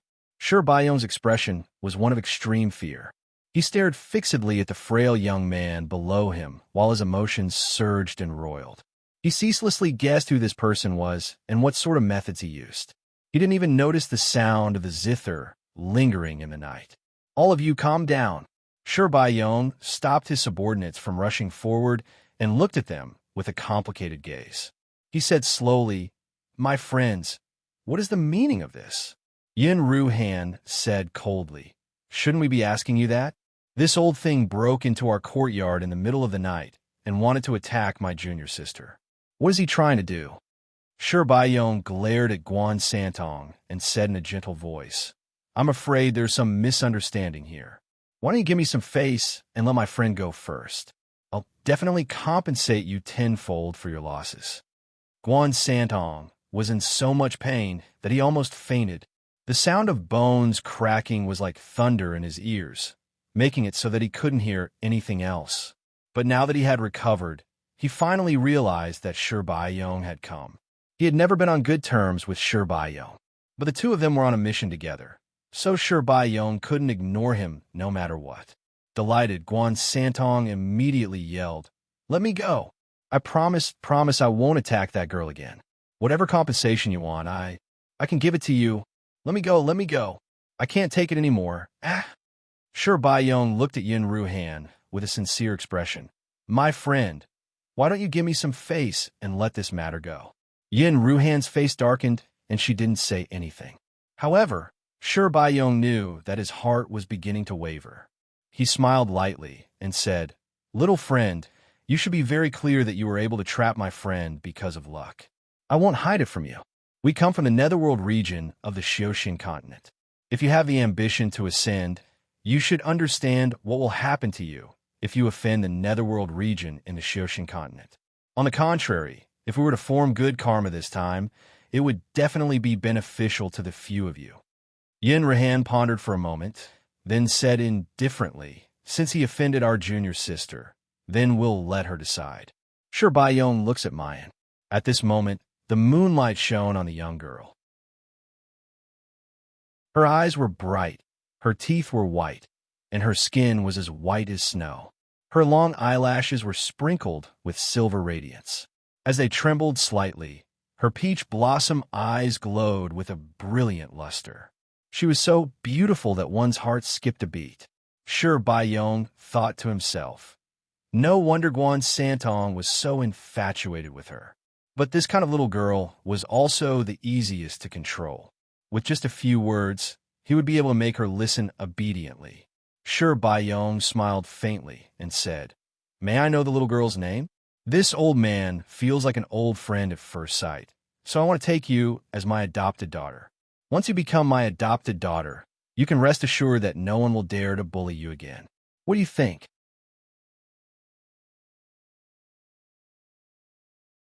Chapter 39:48. Mayan's long eyelashes fluttered. She took a step forward and arrived in front of Guan Santong. The transparent sword in her hand gently moved, and the black threads, or black flames, that were originally entangled in the surroundings automatically moved away. Shi Baiyong and Guan Santong were delighted. It seemed that the little girl was really afraid. Such a delicate and timid little girl could reach this level of cultivation by relying on the protection of her fellow apprentices. She was almost bullied by Guan Santong, so she must be afraid and resentful. But such a little girl was soft-hearted and inexperienced. What she was most afraid of was bringing trouble to her sect. How could she be willing to put her fellow apprentices in danger for her own sake? The 7 absolute swords in her slender, jade-like hand emitted a dazzling light. The next moment, Shi Baiyong heard a soft, sweet whisper. Indiscriminate destruction. Boom! The dazzling white light soared into the sky, accompanied by Guan Santong's incredulous scream. No, impossible. My immortal bone. How come my immortal bone? I can't be killed. Ah, Shi Baiyong, save me, save me. I don't want to die, I don't want. The white light dissipated, and the 7 absolute swords dimmed, slightly drooping. The girl holding the 7 absolute swords was pale, but the corners of her mouth were slightly raised. A pair of peach blossom eyes reflected the bright moon and stars, appearing so clear and cold. She stared straight at Shi Baiyong, her voice careless and slightly hoarse. What did you just say? You want to adopt me as your daughter? Shi Baiyong's lips trembled. He wanted to say something, but he felt something blocking his throat. He couldn't utter a single syllable. She killed Guan Santong, a little golden immortal girl from the floating island, unexpectedly, so easily killed Guan Santong, who had a mortal bone. How is this possible? That was an immortal king. In the immortal king realm, no matter how much damage the body suffered, they could be reborn. As long as their primordial spirit was not destroyed, they would not die easily. Even in the Xiaoxian continent, immortal king-level powerhouses are very rare. But at this moment, he actually watched helplessly as a celestial king was killed.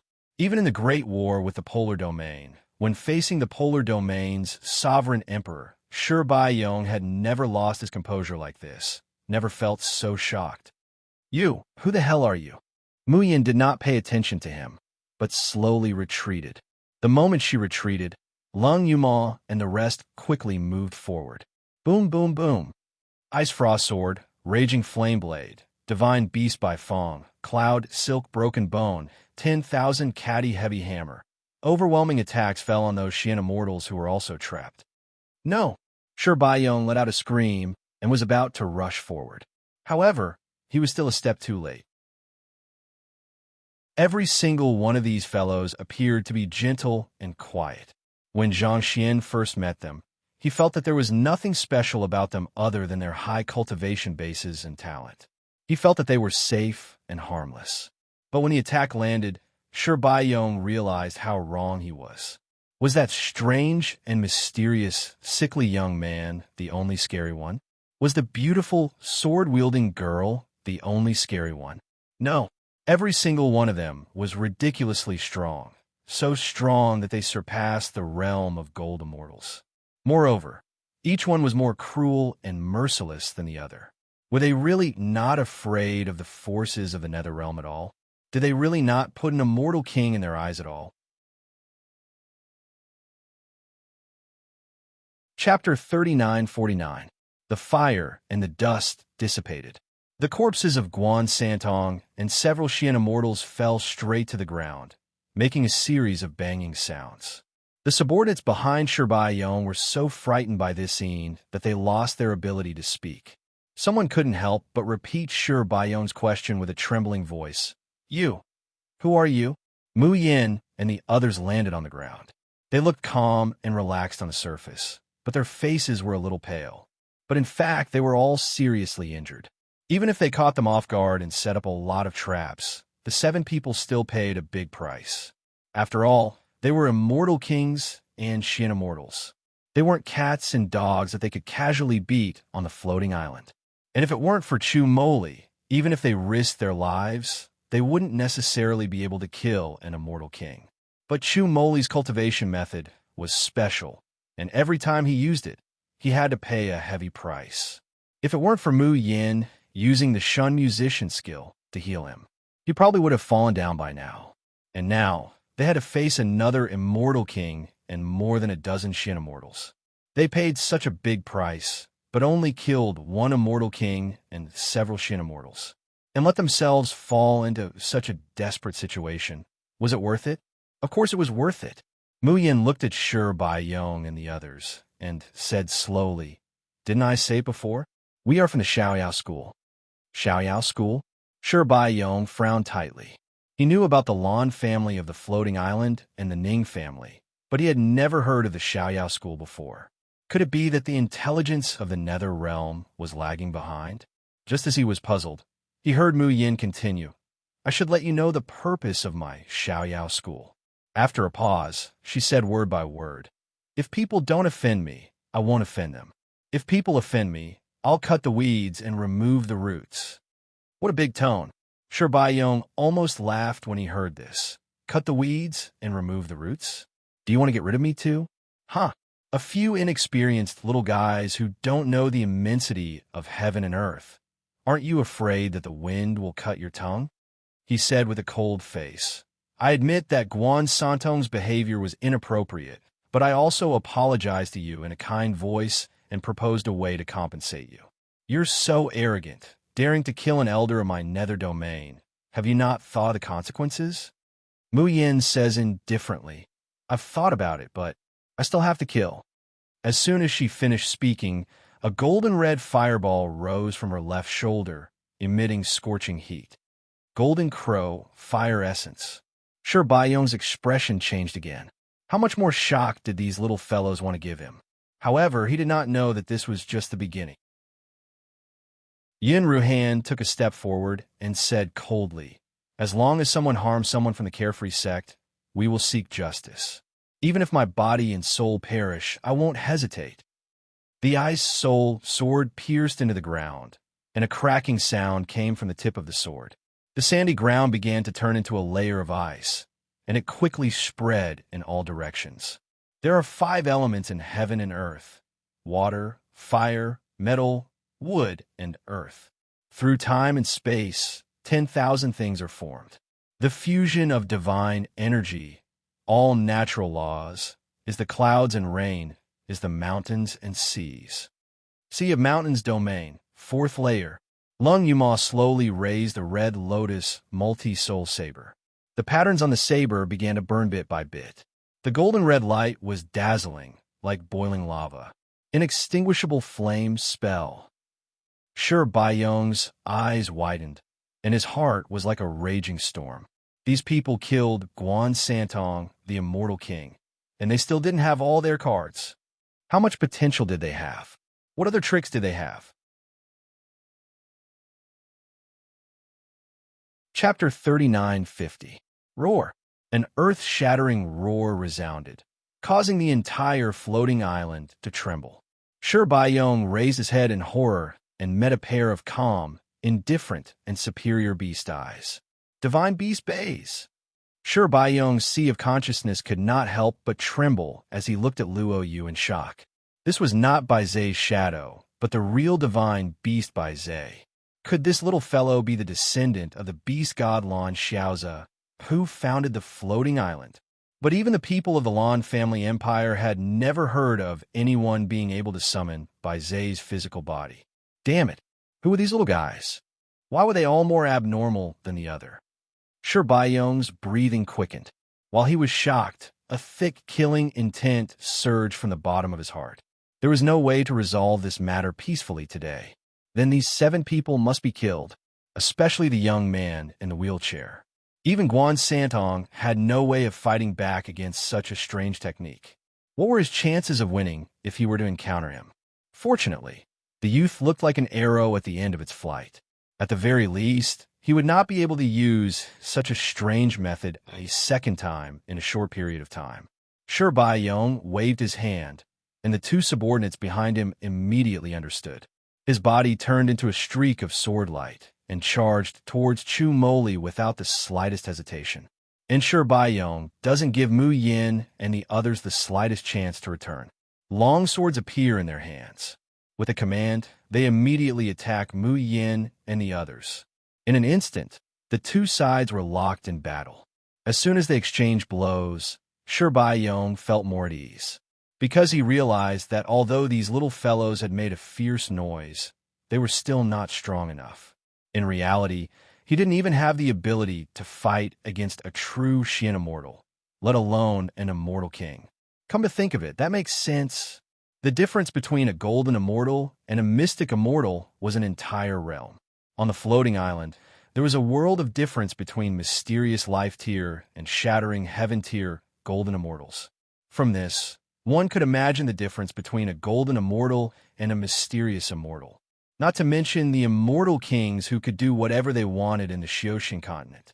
In less than 10 minutes, the members of the Xiaoyao sect were covered with wounds of various sizes, even if he didn't look at his spiritual power consumption and injuries. However, if the blood that flowed out of these wounds was not treated as soon as possible, they would not be able to hold on and die of blood loss. However, Shi Baiyong's side had more people and was stronger than them. Under the siege, how could they have the time to take medicinal pills and flirt? It was only a matter of time before Yun Ruhan and the others collapsed. Shi Baiyong gradually relaxed and casually waved away Yun Ruhan's sword. He still had the energy to spare to look at the two subordinates who had gone to attack Chu Moli. With a glance, he couldn't help but be taken aback. That was because these two subordinates were actually unable to deal with a cripple who had no power to resist. It was only because there was a little child standing in front of Chu Moli.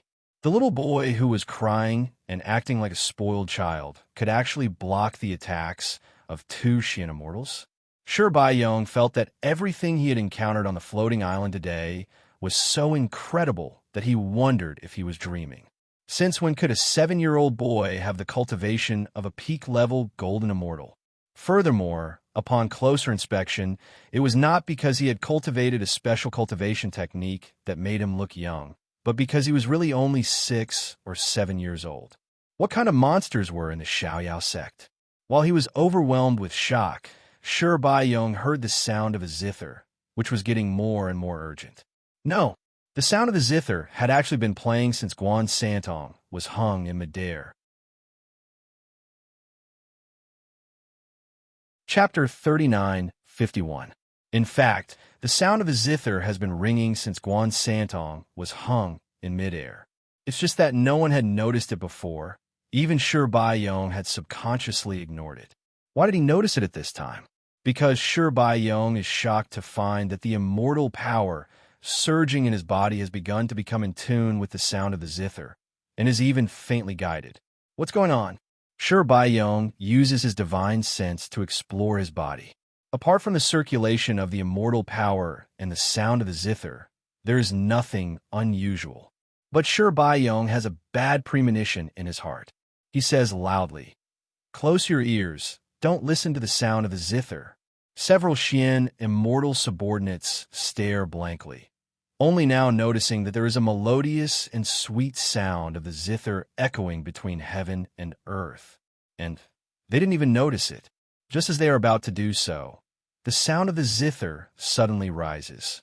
Then they see a figure flying out of the ruins and hovering beside Mu Yan. Two identical girls, their clothes fluttering under the moonlight. One is holding the 7 Absolute sword, proud as frost. The other is plucking the strings of the zither, floating like an immortal. The sword-wielding girl slowly hooks up the corner of her mouth, her voice cold and sweet. "It's too late to close your ears now." Between heaven and earth, a net weave from the sound of music falls, covering everyone present.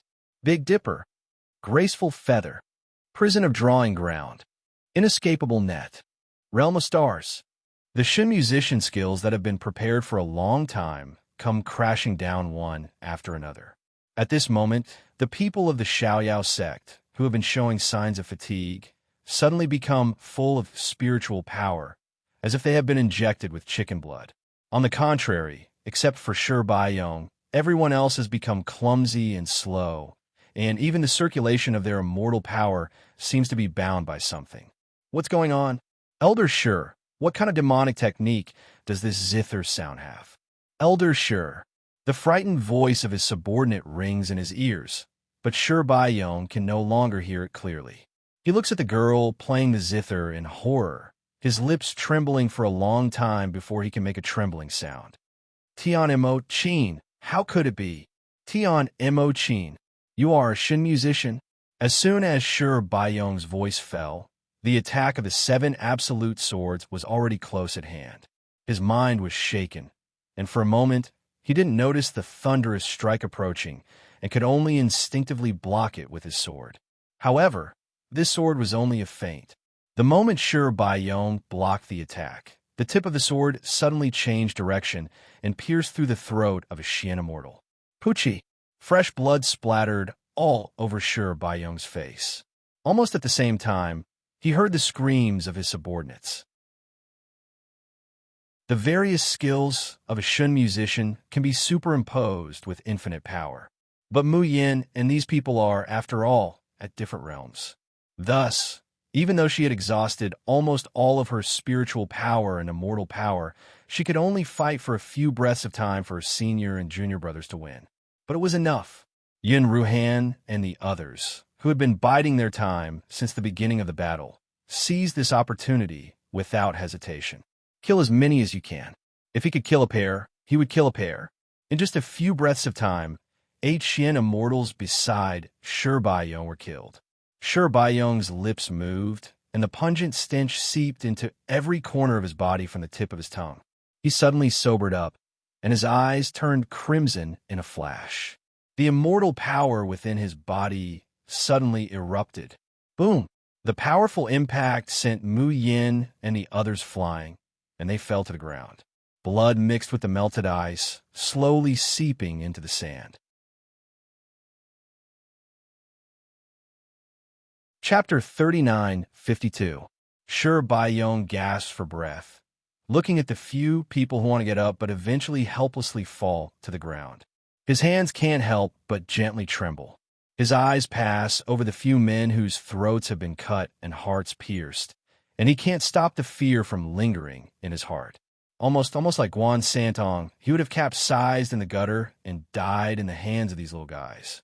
No, these aren't ordinary little guys, but the remnants of a Shin musician's Bayong wipes the blood from his face and steps towards Mu Yin, his eyes gloomy. What is your relationship with the Shun music sect? Where did you get the Tian Mo Chin in your hand? Mu Yan's face is pale at this time, and a drop of blood is splashed on her forehead, slowly dripping down the bridge of her nose. Her originally beautiful complexion seems to be tainted with a bit of coquettish charm. Hearing Bayong's words, Mu Yin slowly raises her head and looks at him with a smile that isn't a smile. Why should I tell you? Bayong frowns. The Xian immortal behind him roars. The elder is asking you a question, still not answering. With that, he swings the 9-segmented whip in his hand towards Mu Yan's face. But before the 9-segmented whip falls, a little chick flies out of Mu Yan's arms, making a Ada cry and flapping its little wings. Oh! The little chick immediately lets out a pitiful cry, crying and throwing itself into Mu Yan's arms. Oh, Mama hurts so much. Huang is going to go bald. How could a Xian immortal put a weak chicken in his eyes? The 9-segmented whip in his hand shakes and lashes towards Mu Yin again. However, at this moment, an insect flies out of nowhere and bites his wrist. The Xian immortal feels pain in his wrist and can't help but shake it. The 9-segmented whip turns and lashes at Bayong. Bayong quickly retreats, and then he sees the 9-segmented whip make a turn and fall directly on the Xian immortal's body, wrapping around his neck. Damn it, the Xian immortal wants to take back the whip, but when he exerts force, he can't retract the whip. Instead, he directly knocks himself unconscious and falls straight to the ground.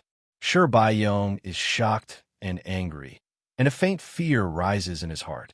There are too many unimaginable things about these people. He couldn't hesitate any longer. He had to get rid of him immediately. Bayong's eyes were cold as he suddenly waved his palm. A bone-chilling wind assaults Mayan. Just as she was about to defend herself, she realized that Bayong wasn't going to attack her, but the little chick. The cold air wrapped around the little chick, turning it into a block of ice. Mayan's complexion greatly changes. Huang. Mom, I'm frozen. Mom, help. Yeah, it's cold, but it's quite comfortable. Oh, I'm so sleepy. Mommy, I'm going to sleep first. A young and crisp voice rang out in his mind. Mu Yin breathed a sigh of relief and put the frozen little chick back in her space. Bayong's attacks did not stop there. He waved his hand and said, "Go and kill the others. Except for that child, don't let any of them go." You must ensure that their souls are destroyed. Yes. Shi Baiyong poured his immortal force into the long sword in his hand and slowly walked towards Mu Yin. He sneered and said, I want to see what kind of ability you have to resist now. If other people see a Shun musician who hasn't grown up yet, they will certainly bring him back. But I don't think so. His voice revealed a sense of fear. Back then, I saw with my own eyes the Shun musicians move mountains and fill the seas, reversing the power of life and death.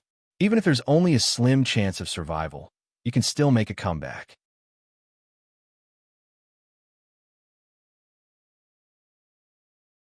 Chapter 39:53. Since I've offended you today, I'll have to eliminate you completely. I will take the Tian Mo Chin with me, but the inheritance of the Shun musicians will forever disappear from this world. The long sword slowly points towards Mayan's heart. Shi Baiyong coldly says, thinking about it, Guan Santong's death can be exchanged for the Shun musicians' lives. It can be considered a worthy death. Little girl, do you have anything else to say? Yes. Shi Baiyong thought that he would see fear or a face that was unafraid of death.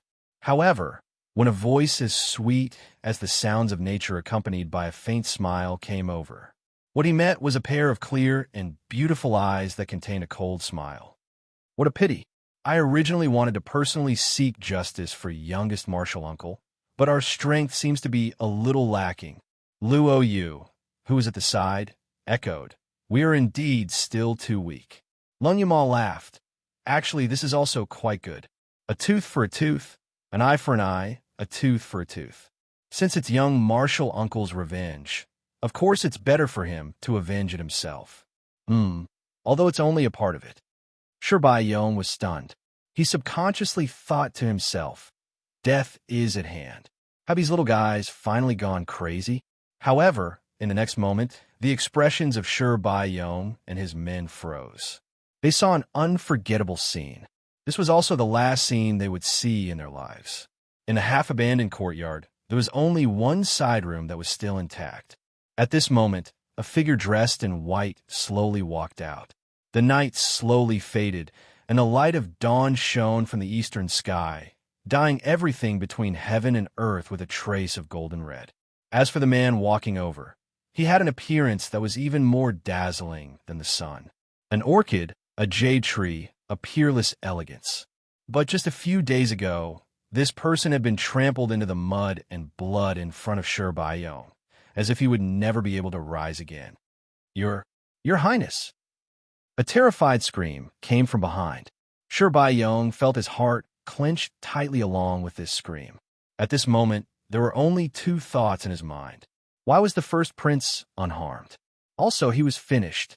The 11 swords whizzed back to Luo Yunxiao's side, and the dark unholy flame above them slowly extinguished. Luo Yunxiao's frail figure swayed. She could no longer support herself.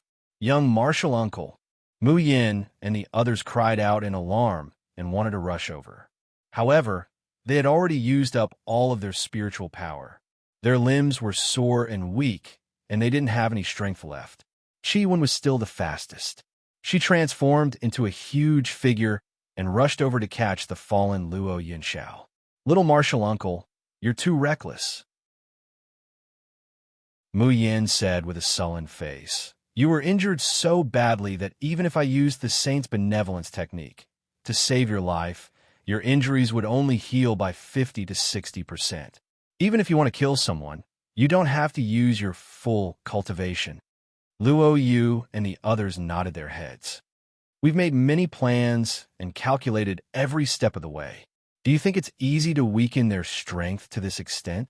Isn't he working so hard so that you, young martial uncle, can use less strength in your final attack? That's right. Little martial uncle, you're too disobedient. Hearing the chatter around her, Luo Yunxiao didn't feel annoyed at all. Instead, she felt an indescribable warmth and peace in her heart. He said in a hoarse voice, I'm sorry, I was impulsive before.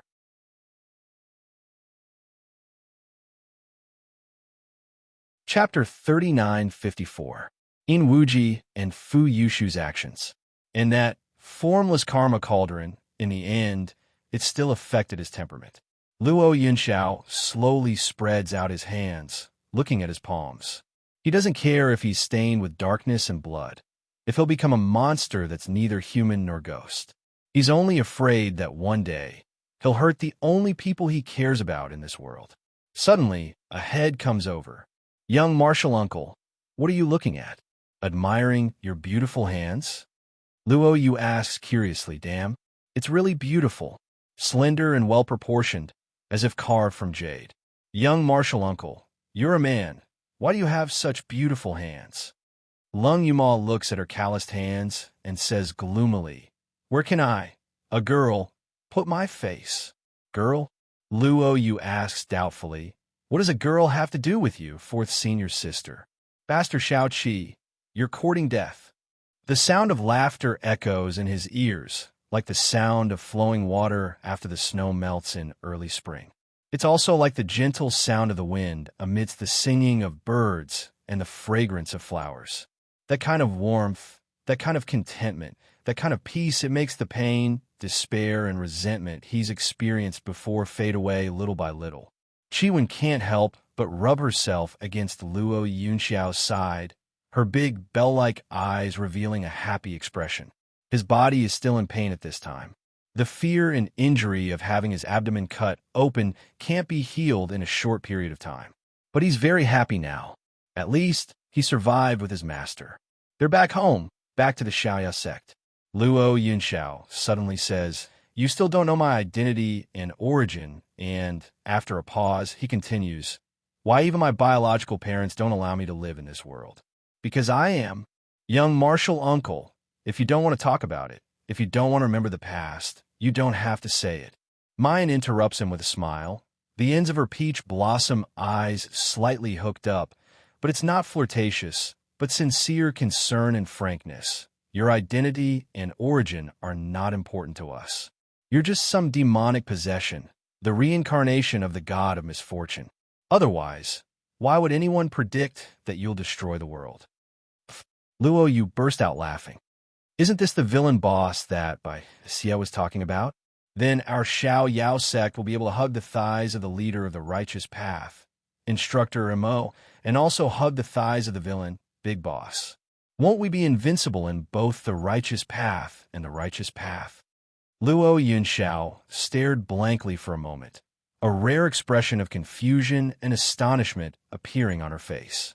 Mu Yin continued, Junior martial uncle, think about it carefully. Who in our Xiao Yao sect has a pure and unblemished background?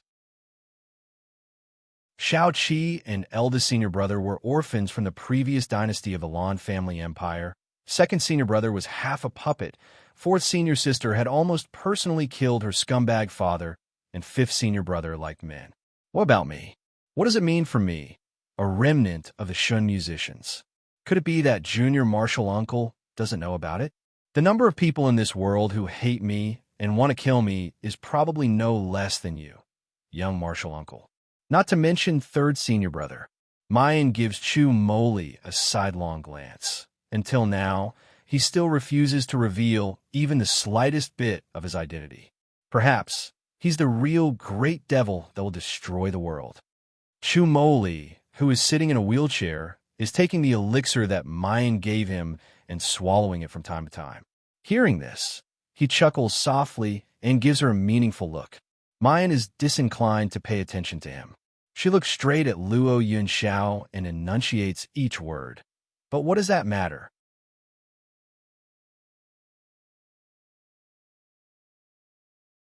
Chapter 39:55.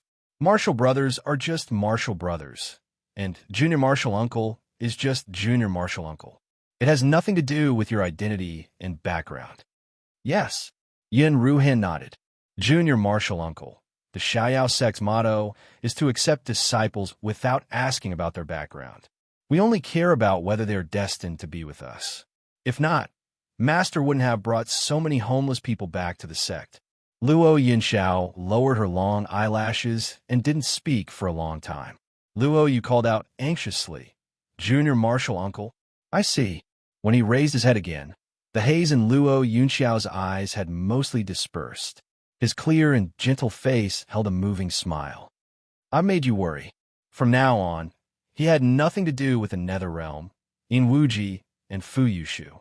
He was just Luo Yunxiao, the Xiaoyao sect's Luo Yunxiao. HM. Chu Moli suddenly stopped swallowing the medicine and let out a soft sound of doubt. Then Luo Yunxiao, Mu Yan, and Ling Yuxing followed. Ling Yuxing frowned slightly and reached out his hand. The fluctuation of space seems a bit strange. As soon as he finished speaking, a vortex of surging spiritual power appeared in front of him. It was like the air was forcibly pulled into a circular door. A tall figure slowly walked out from the door. Swish, swish, swish. The people of the Xiaoyao sect all drew their weapons, and their nerves were extremely tense. Immortal Xingyuan. However, Qi Wen's surprise call instantly dispersed the tense atmosphere. Qi Wen rushed to Lu Xingyuan with her injured body and kept wagging her tail behind her. "Immortal, you finally came out of seclusion?" Luo Yunxiao also stood up and said in a low voice, "Master." Junior Martial Uncle's master? That was their martial granduncle? No. Junior Martial Uncle had a master? Which sect was his master from? What if Junior Martial Uncle ran away with his master? Would he still be a member of the Xiaoyao sect? The people of the Xiaoyao sect all put away their long swords, but they all looked at the person in front of them critically. He looked to be in his 30s. His appearance could only be considered ordinary handsome, but his eyes were gentle and kind. His whole body had a kind of aura that made people feel comfortable and dependent. TSK, I can't seem to hate him. Lu Xingyuan nodded slightly towards the few of them. His voice was magnetic and pleasant to the ears. "Everyone, you are the unfettered seven that Yin Xiao often mentions, right? It's an honor to meet you." No. How can we let you look up to us juniors? We should be looking forward to meeting you." Lu Xingyuan's expression grew softer. He glanced at Luo Yunxiao and said softly, "I heard about what happened in the Nether Realm as soon as I came out of seclusion. I thought I wouldn't be able to make it." As he said this, Lu Xingyuan's voice became a little hoarse, and his face revealed a sincere expression of guilt and gratitude. "As Yun Zhao's master, it was my dereliction of duty to not be by his side at the most critical moment. Fortunately, you guys saved his life. Xingyuan is very grateful." His tone and expression were so sincere that the people of the Xiaoyao sect felt embarrassed. Yun Ruhan hurriedly said, "Immortal, you are too polite. Junior Martial Uncle is a member of the Xiaoyao sect. He taught us and saved us several times. It's natural for us to do this, and we don't need to thank him." Lu Xingyuan nodded slightly and showed a bit of hesitation on his face. "Do you know about Yin Zhao's situation?" Yin Ruhan, we don't care.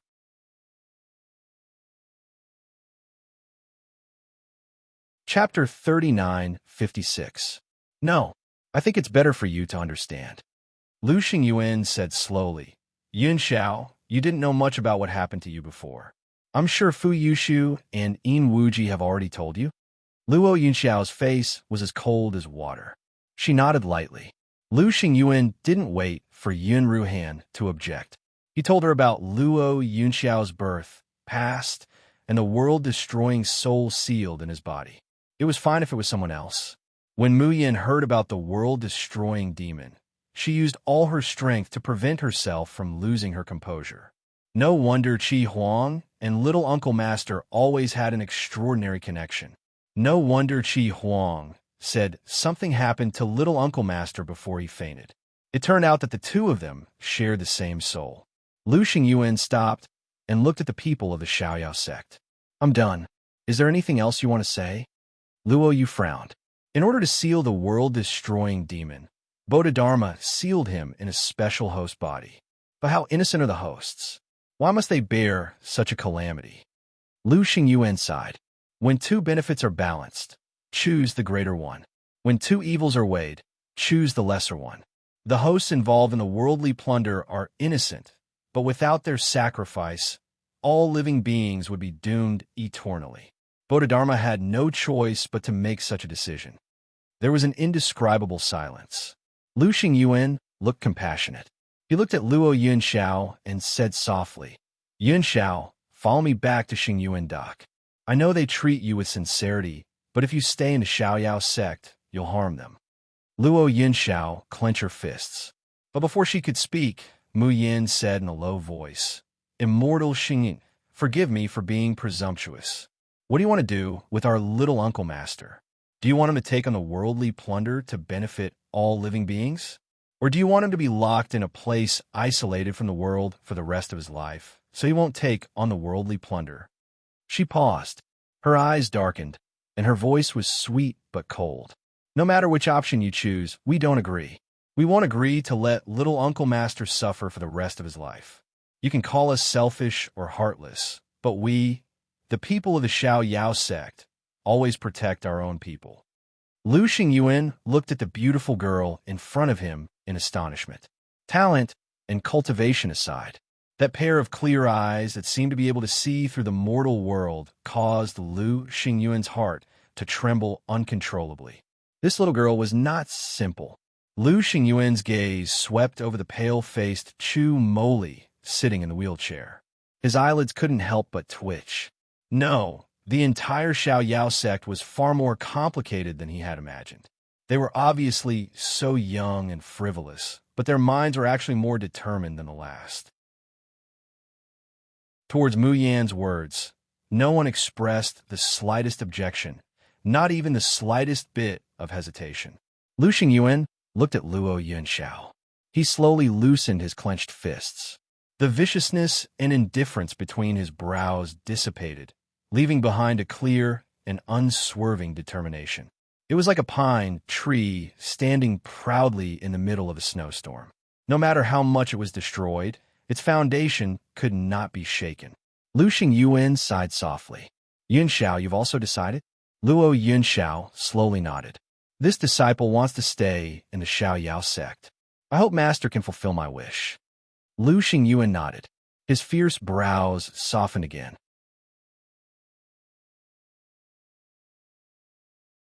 Chapter 39:57. He kindly looks at Luo Yunxiao and beckons him. Since it's your wish, Master will not force you. Come here. Master has something to give you. Luo Yunxiao steps forward and respectfully takes it with both hands. Lu Xingyuan holds something in his hand and sends it to Luo Yunxiao. He gently says, if you regret it in the future, you can find Master with this. A sudden change happens at this moment. Lu Xingyuan opens his hand and a golden light flies out. As soon as the golden light touches the skin of Luo Yunxiao's wrist, it immediately breaks through the skin like a poisonous snake. Luo Yunxiao only has time to let out a muffled groan before he falls straight down. Young martial uncle. Master. The people of the Xiaoyao sect rush over and find that a small golden cauldron has appeared on top of Luo Yunxiao's head. The golden light emitted by the small cauldron forms a light shield that envelopes Luo Yunxiao. It also keeps Mayan and the others outside the light shield, making them unable to approach. As it gently shakes, the sound of wooden fish and Sanskrit comes from the small cauldron.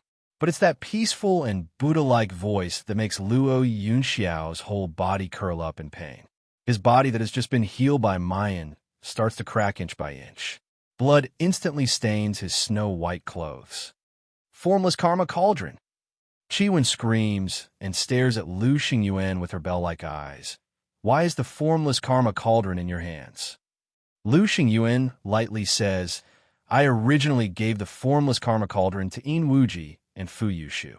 Isn't it natural for me to take it back? I originally gave the Formless Karma Cauldron to Yin Wuji and Fu Yushu. Even in the midst of the heart-wrenching pain, Luo Yunxiao still heard these words. His bloodshot eyes suddenly widened as he stared fixedly at Lu Xingyuan. A hoarse and broken voice slowly spilled out from between his cracked and blood-stained lips and teeth. Why? Lu Xingyuan avoids his gaze. Suddenly, he puts his palms together and says Amit Ba. The next moment, his clothes are torn apart and replaced with a red cassock with golden patterns. This poor monk is the second disciple of Bodhidharma, Wu Che. I've been following you all these years to keep an eye on the world annihilation spirit. Because Yun Xiao, you are likely to be the last host of the mortal tribulation. After 100,000 years, the catastrophe of the human world is near. Master will never allow any accident to happen to the mortal tribulation. So everything was fake. Luo Yunxiao's face was covered in blood. Her face, which was originally distorted by pain, suddenly became incomparably calm and sorrowful. Then, she couldn't help but laugh softly. My parents, my brothers, and even my most respected master all wanted me to die, waited for me to die. What is the meaning of my existence in this world? Just so you can watch me struggle in pain like a joke, and then say that I'm pitiful. His voice was suddenly raised, with a sorrowful smile, as if all dreams had been shattered. The sounds of laughter, mixed with blood and tears, were heartbreaking. The eyes of the people of the Xiao Yao sect turned red. Their young martial uncle. They were like the clear moon and cool breeze, the high and mighty youngest martial uncle. No matter how badly he was injured, no matter how much he suffered, he never cried. Unexpectedly, he was forced into such a situation. Qi suddenly roared and pounced forward, biting Lu Xingyuan's arm.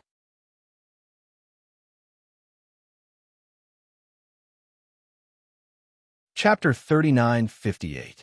Bastard, bastard, bastard, go to hell. How can you do this to my master? You are all cold-blooded and selfish monsters. Cough. A slender and slightly old hand grabbed Wen's neck, forcing her to open her mouth as she was lifted up high. Lu Xingyuan's eyes were merciful, and his voice was neither fast nor slow. Wen, have you forgotten that you are my demonic beast? I was the one who gave you to Yin Xiao. I am your true master. Bah, you are not. Wen spat on Lu Xingyuan's face. I only have one master, and that is Luo Yin Xiao. You are a selfish, righteous, and virtuous bald donkey. You are not worthy. Since you are so great, why don't you sacrifice yourself to seal the world destroyer demon?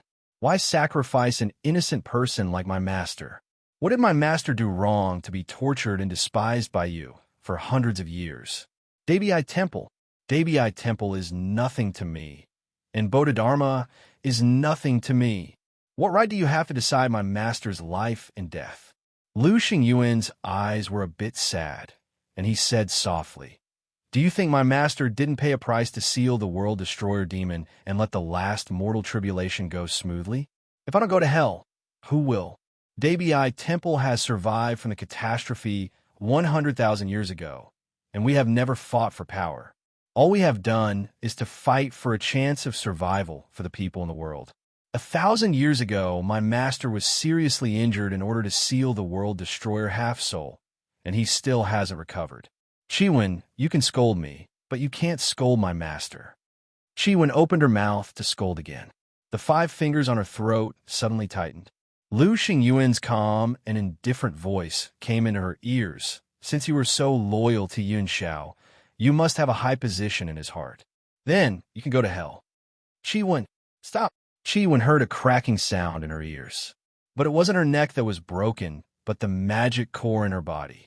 In an instant, all the vitality and power quickly flowed out of her body. Was she going to die? She escaped from the nether realm with great difficulty. But in the end, he died at the hands of his master's master. Master must be so sad.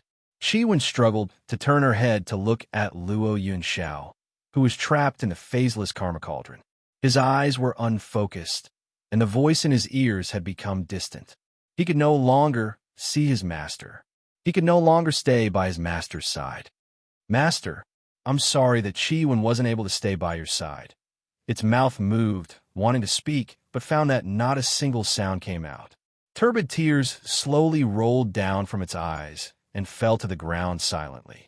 Lu Xingyuan threw Wen's corpse to the side. He placed his palms together and looked at Luo Yin Xiao. Luo Yin Xiao had a pair of extremely beautiful hands. It was as translucent as cold jade, as if it had been chiseled and polished, but it did not give off a feminine feeling at all. Instead, it was slender and powerful, with distinct joints. Even the most miraculous craftsman could not carve such a perfect work. However, at this very moment, His fingernails were peeled off and dripping with blood as they clasped onto the defensive barrier of the phaseless karma cauldron.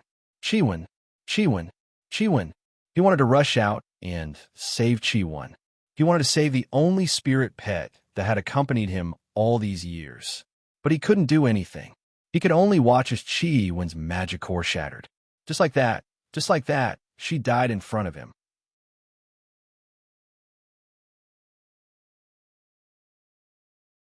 Chapter 39:59. Lu Xingyuan can't bear it anymore. He lowers his eyes. His lips open and close as he recites a series of Buddhist scriptures. The formless karma cauldron, hanging above Luo Yunxiao, emits a dazzling light. He utters a shrill scream and slowly falls down. The harsh sound of the wooden fish and the Sanskrit sound entangle his brain and soul like a curse, bit by bit, making him unbearable. And the hatred and darkness that slowly grows in his heart makes him unable to suppress something in his body, wanting to rush out. The sound of the zither rings out at this time. It was very light and weak, but strands of it persevered and drilled into his brain. His heart, that was about to be infected by darkness, is torn back from hell. Luo Yunxiao struggles to open his eyes. His mind is clear for a moment, but he doesn't have the slightest joy. Seeing the scene outside the golden shield, he only feels that the sky is falling and the earth is cracking. His liver and intestines are breaking. The moment the sound of the zither rings out, Lu Xingyuan's face changes. He suddenly looks at the girl playing the zither, his pupils violently shrinking. The hoarse voice is shocked and clear. You are the successor of the Shun musician. So that's how it is. You are the person related to Yunxiao's fate in the divination. No wonder you could help him find the yin and yang twin hearts, the 12 evils of Dutian, and the 36 stars. The girl playing the zither is expressionless, just constantly plucking the strings. As the sound of the zither lingers, another figure that looks exactly like her appears, holding the 7 absolutes sword. A cold light radiates from his eyes, neither afraid nor retreating. Lu Xingyuan is startled. The phantom doppelganger. You have actually cultivated the phantom doppelganger that can only be activated by a level 7 Shin musician. At such a young age, with the cultivation of a golden immortal, you can actually achieve such a level. Ba. In terms of talent, you are not inferior to Bailey Inlu in the past. This poor monk should be glad to meet you here. Otherwise, if you were given a little more time to grow, I'm afraid that the entire Xiaoxin continent will suffer another catastrophe. Mu Yin sneers. I find you people from Dabii Temple really funny. Your words are compassionate, but your actions are all dirty and cruel. You said that I am the successor of the Shun musician, that I will bring a catastrophe to the Xiaoxin continent, so you must kill me. You're talking as if you'd let us go if I weren't the successor of the Shun musician. Lu Xingyun was stunned for a moment, then laughed bitterly. You're right, benefactor. This poor monk has been oversensitive. Although I had no choice, this penniless monk still has to apologize to you. In order to successfully complete the red dust ambush, you have no choice but to die in my hands. When he said this, he expected to see the 7 little fellows' frightened and angry expressions. However, unexpectedly, the 7 people on the other side were very calm. He was calm to the point of indifference, and there was a hint of mockery in his indifference. That kind of blatant mockery made Lu Xingyuan, who had a firm heart towards Buddhism, feel ashamed. He subconsciously wanted to avoid their gazes. He said in a low and magnetic voice, the mortal ambush is to save the common people of the world, but is also incomparably cruel. This poor monk only hopes that this cruelty can be put to an end by Yunxiao. The purer his original temperament was, the greater the impact on his world, destroying half-soul when he was infected by the darkness. The more thorough his resentment before his death, the more the world destroying half-soul will be worn down. At this point, he finally slowly raised his head, his eyes clear and firm as he looked at the several people.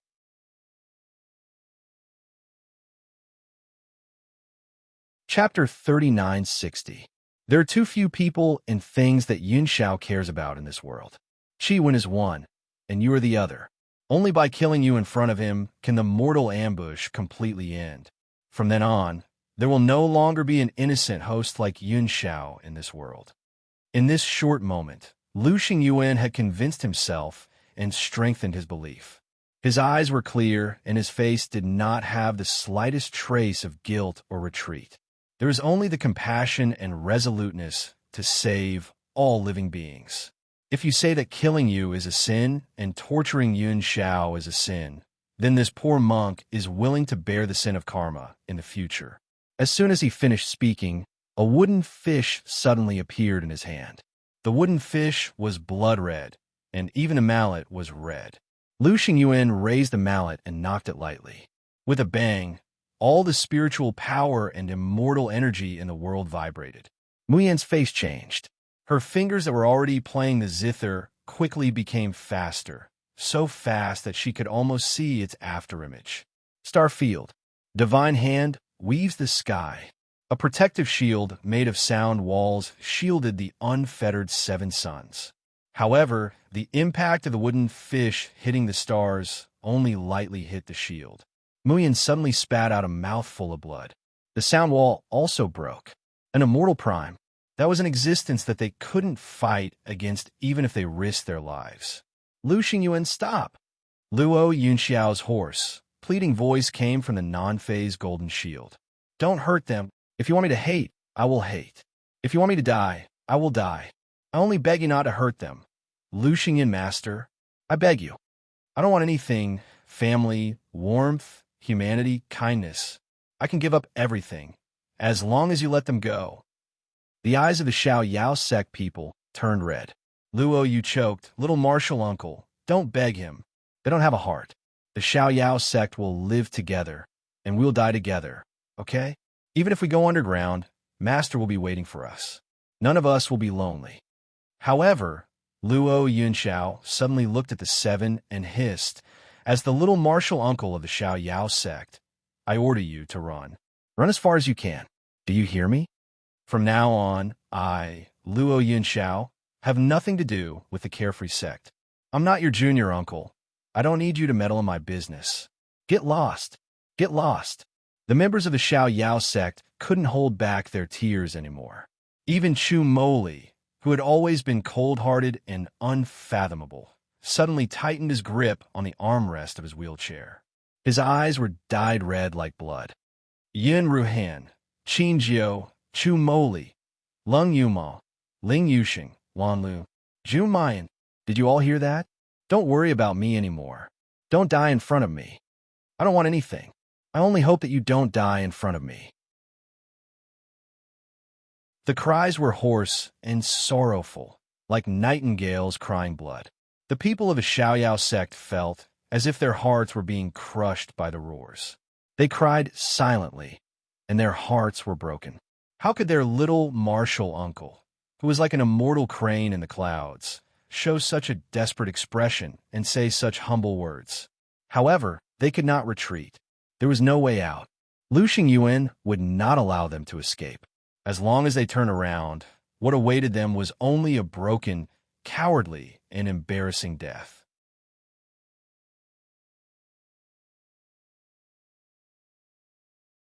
Chapter 3961. If it's still death, why don't they die in a dignified manner? At least they can't disgrace the name of the Xiao Yao sect. Lu Xingyuan glances at Luo Yunxiao.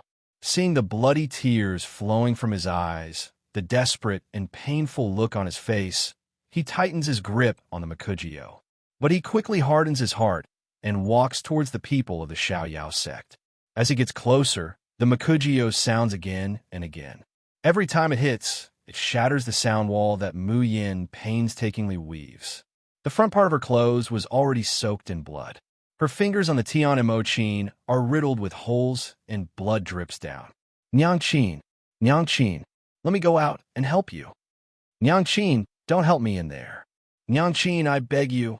Xiao Bao's mournful cries resound in her ears again and again. Mu Yin turns a deaf ear. Her spiritual power had already been depleted in the battle with Shi Baiyong and Guan Santong. Now she can withstand Lu Xingyuan's seemingly careless attacks. She was overdrafting her life, overdrafting her soul essence, inch by inch. But at this moment, she can't care about anything else. The same goes for the people of the Xiao Yao sect. They don't want to die, but they will never allow someone to torture their little martial uncle to death in front of them. Xiao Bao, you must listen carefully to what Nyang Qin is going to say next. In the midst of Xiao Bao's heart-wrenching cries, Mu Yin uses her last bit of strength to transmit her voice. Xiao Bao, do you remember what Nyang Qin said? Also by Xia, Fat Rabbit, Qiu Qiu, Jinwu, Huang Huang, do you hear me? You must. Please protect Xiao Bao for me. Then, what does Xiao Bao say, and what does Bai Xie and the others reply? Mu Yin can't hear it clearly anymore. She had no other choice but to take a gamble regardless of everything. If she wins, everyone will have a chance to live. If she loses, she will live and die with the Xiao Yao sect. But before she dies, she must at least arrange a way out for Xiao Bao. Di Mingju, if you were by my side at this moment, it would be great, Dong. Another sound of the Makujio is heard, accompanied by a powerful shock wave. Mu Yin fiercely spits out a mouthful of blood, her chest burning with anger. Her blood-stained fingers were cold and numb, as if they no longer belonged to her. However, it was still not enough. It was not time yet. She had to hold on a little longer. She wanted to fight for that last chance. Motherfucker, I'll chop you up, you bald donkey. Lung Yuma suddenly clenched her teeth, raised a red lotus, soul-stealing blade, and soared into the sky. Fourth senior sister, no. Mayan lets out a heart-wrenching scream, her injured fingers strumming the strings with all her might. The phantom doppelganger also summoned the 7 despair swords to stop Lung Yuma, but he was still a step too late. Lung Yuma rushed out of the range of the sound wall. The red lotus soul-stealing blade turned into a monstrous flame and slashed towards Lu Xingyuan. Her face was filled with an indomitable will to fight. There was no retreat, no fear. Doesn't she know that rushing out like this is a dead end? Of course I know. But how could she watch as little Marshall uncle begged with tears of blood? How could she watch as little Marshall's sister overdrew her soul essence in order to protect everyone? She knew that junior sister was waiting for that opportunity, but she was the senior sister. How could she let junior sister risk her life to protect her again and again, while she enjoyed it with a clear conscience?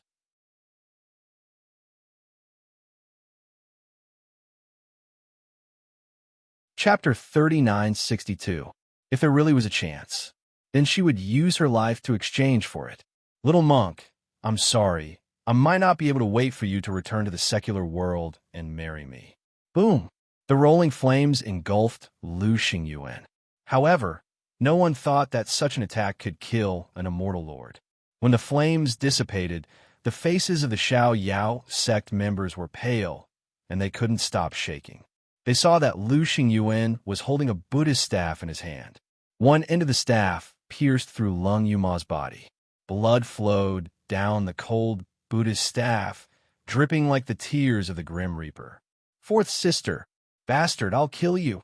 With a roar, the divine beast bays rose to the sky. The absolute space realm was activated.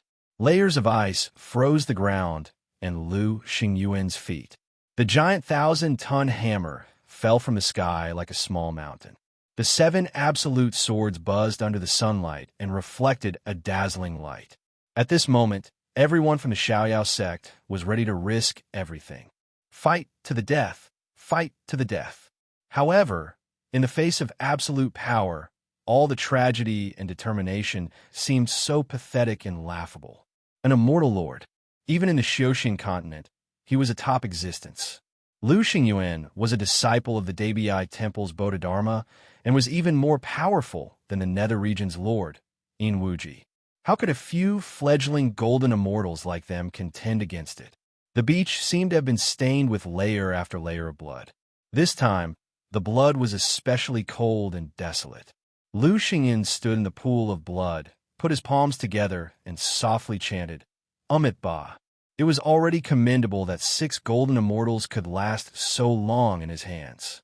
Such talent was rare in the world. He wasn't inferior to them at all, but today he had to kill them. He had to use their lives and blood to complete the last completion of the mortal ambush. Lu Xingyuan couldn't help but look up at Luo Yunxiao. After hundreds of years of living together, it was impossible to say that he had no feelings for this disciple. If there really was a heaven-defying array in this world, he could find another way to destroy the world destroyer half-soul. Even if he had to go against his master's orders, he was willing to try. However, there was no other way. Apart from the red dust ambush, there was no other way to destroy the world-destroying half-soul, and there was nothing that could stop the 100,000-year samsara catastrophe. Therefore, Luo Yunxiao, his only disciple, must die. Moreover, he had to die in endless pain and hatred. Lu Xingyuan blinked his eyes to get rid of the moisture in them. He walked step by step to the side of the Xiaoyao sect. Every time he passed by someone, he would gently knock the wooden fish in his hand. His face was filled with endless compassion and compassion. However, when the wooden fish was knocked down, it would be a fatal blow that would pierce through the heart. Lu Xingyuan had always been known to be gentle and meticulous in Debiai Temple. Since he had made his move, he wouldn't give the Xiaoyao school any chance to fight back. Make sure that the little guy on the ground is dead. He chanted Ba and moved on to the next one. A light drizzle had begun to fall from the sky. The rain washed the blood-stained sand. It was also washing away the corpses that had already lost their vitality. Far away, the waves rolled and curled. It was as if a mournful melody was being played, breaking one's heart. You're tuning into the Romance Rendezvous YouTube channel. We're so grateful for your support, and don't forget to subscribe to join us on this incredible journey through captivating stories. Your generosity through donations truly makes a world of difference, as it's the primary source of revenue that allows me to expand and enhance this channel for you. Thank you from the bottom of my heart for being a part of this adventure.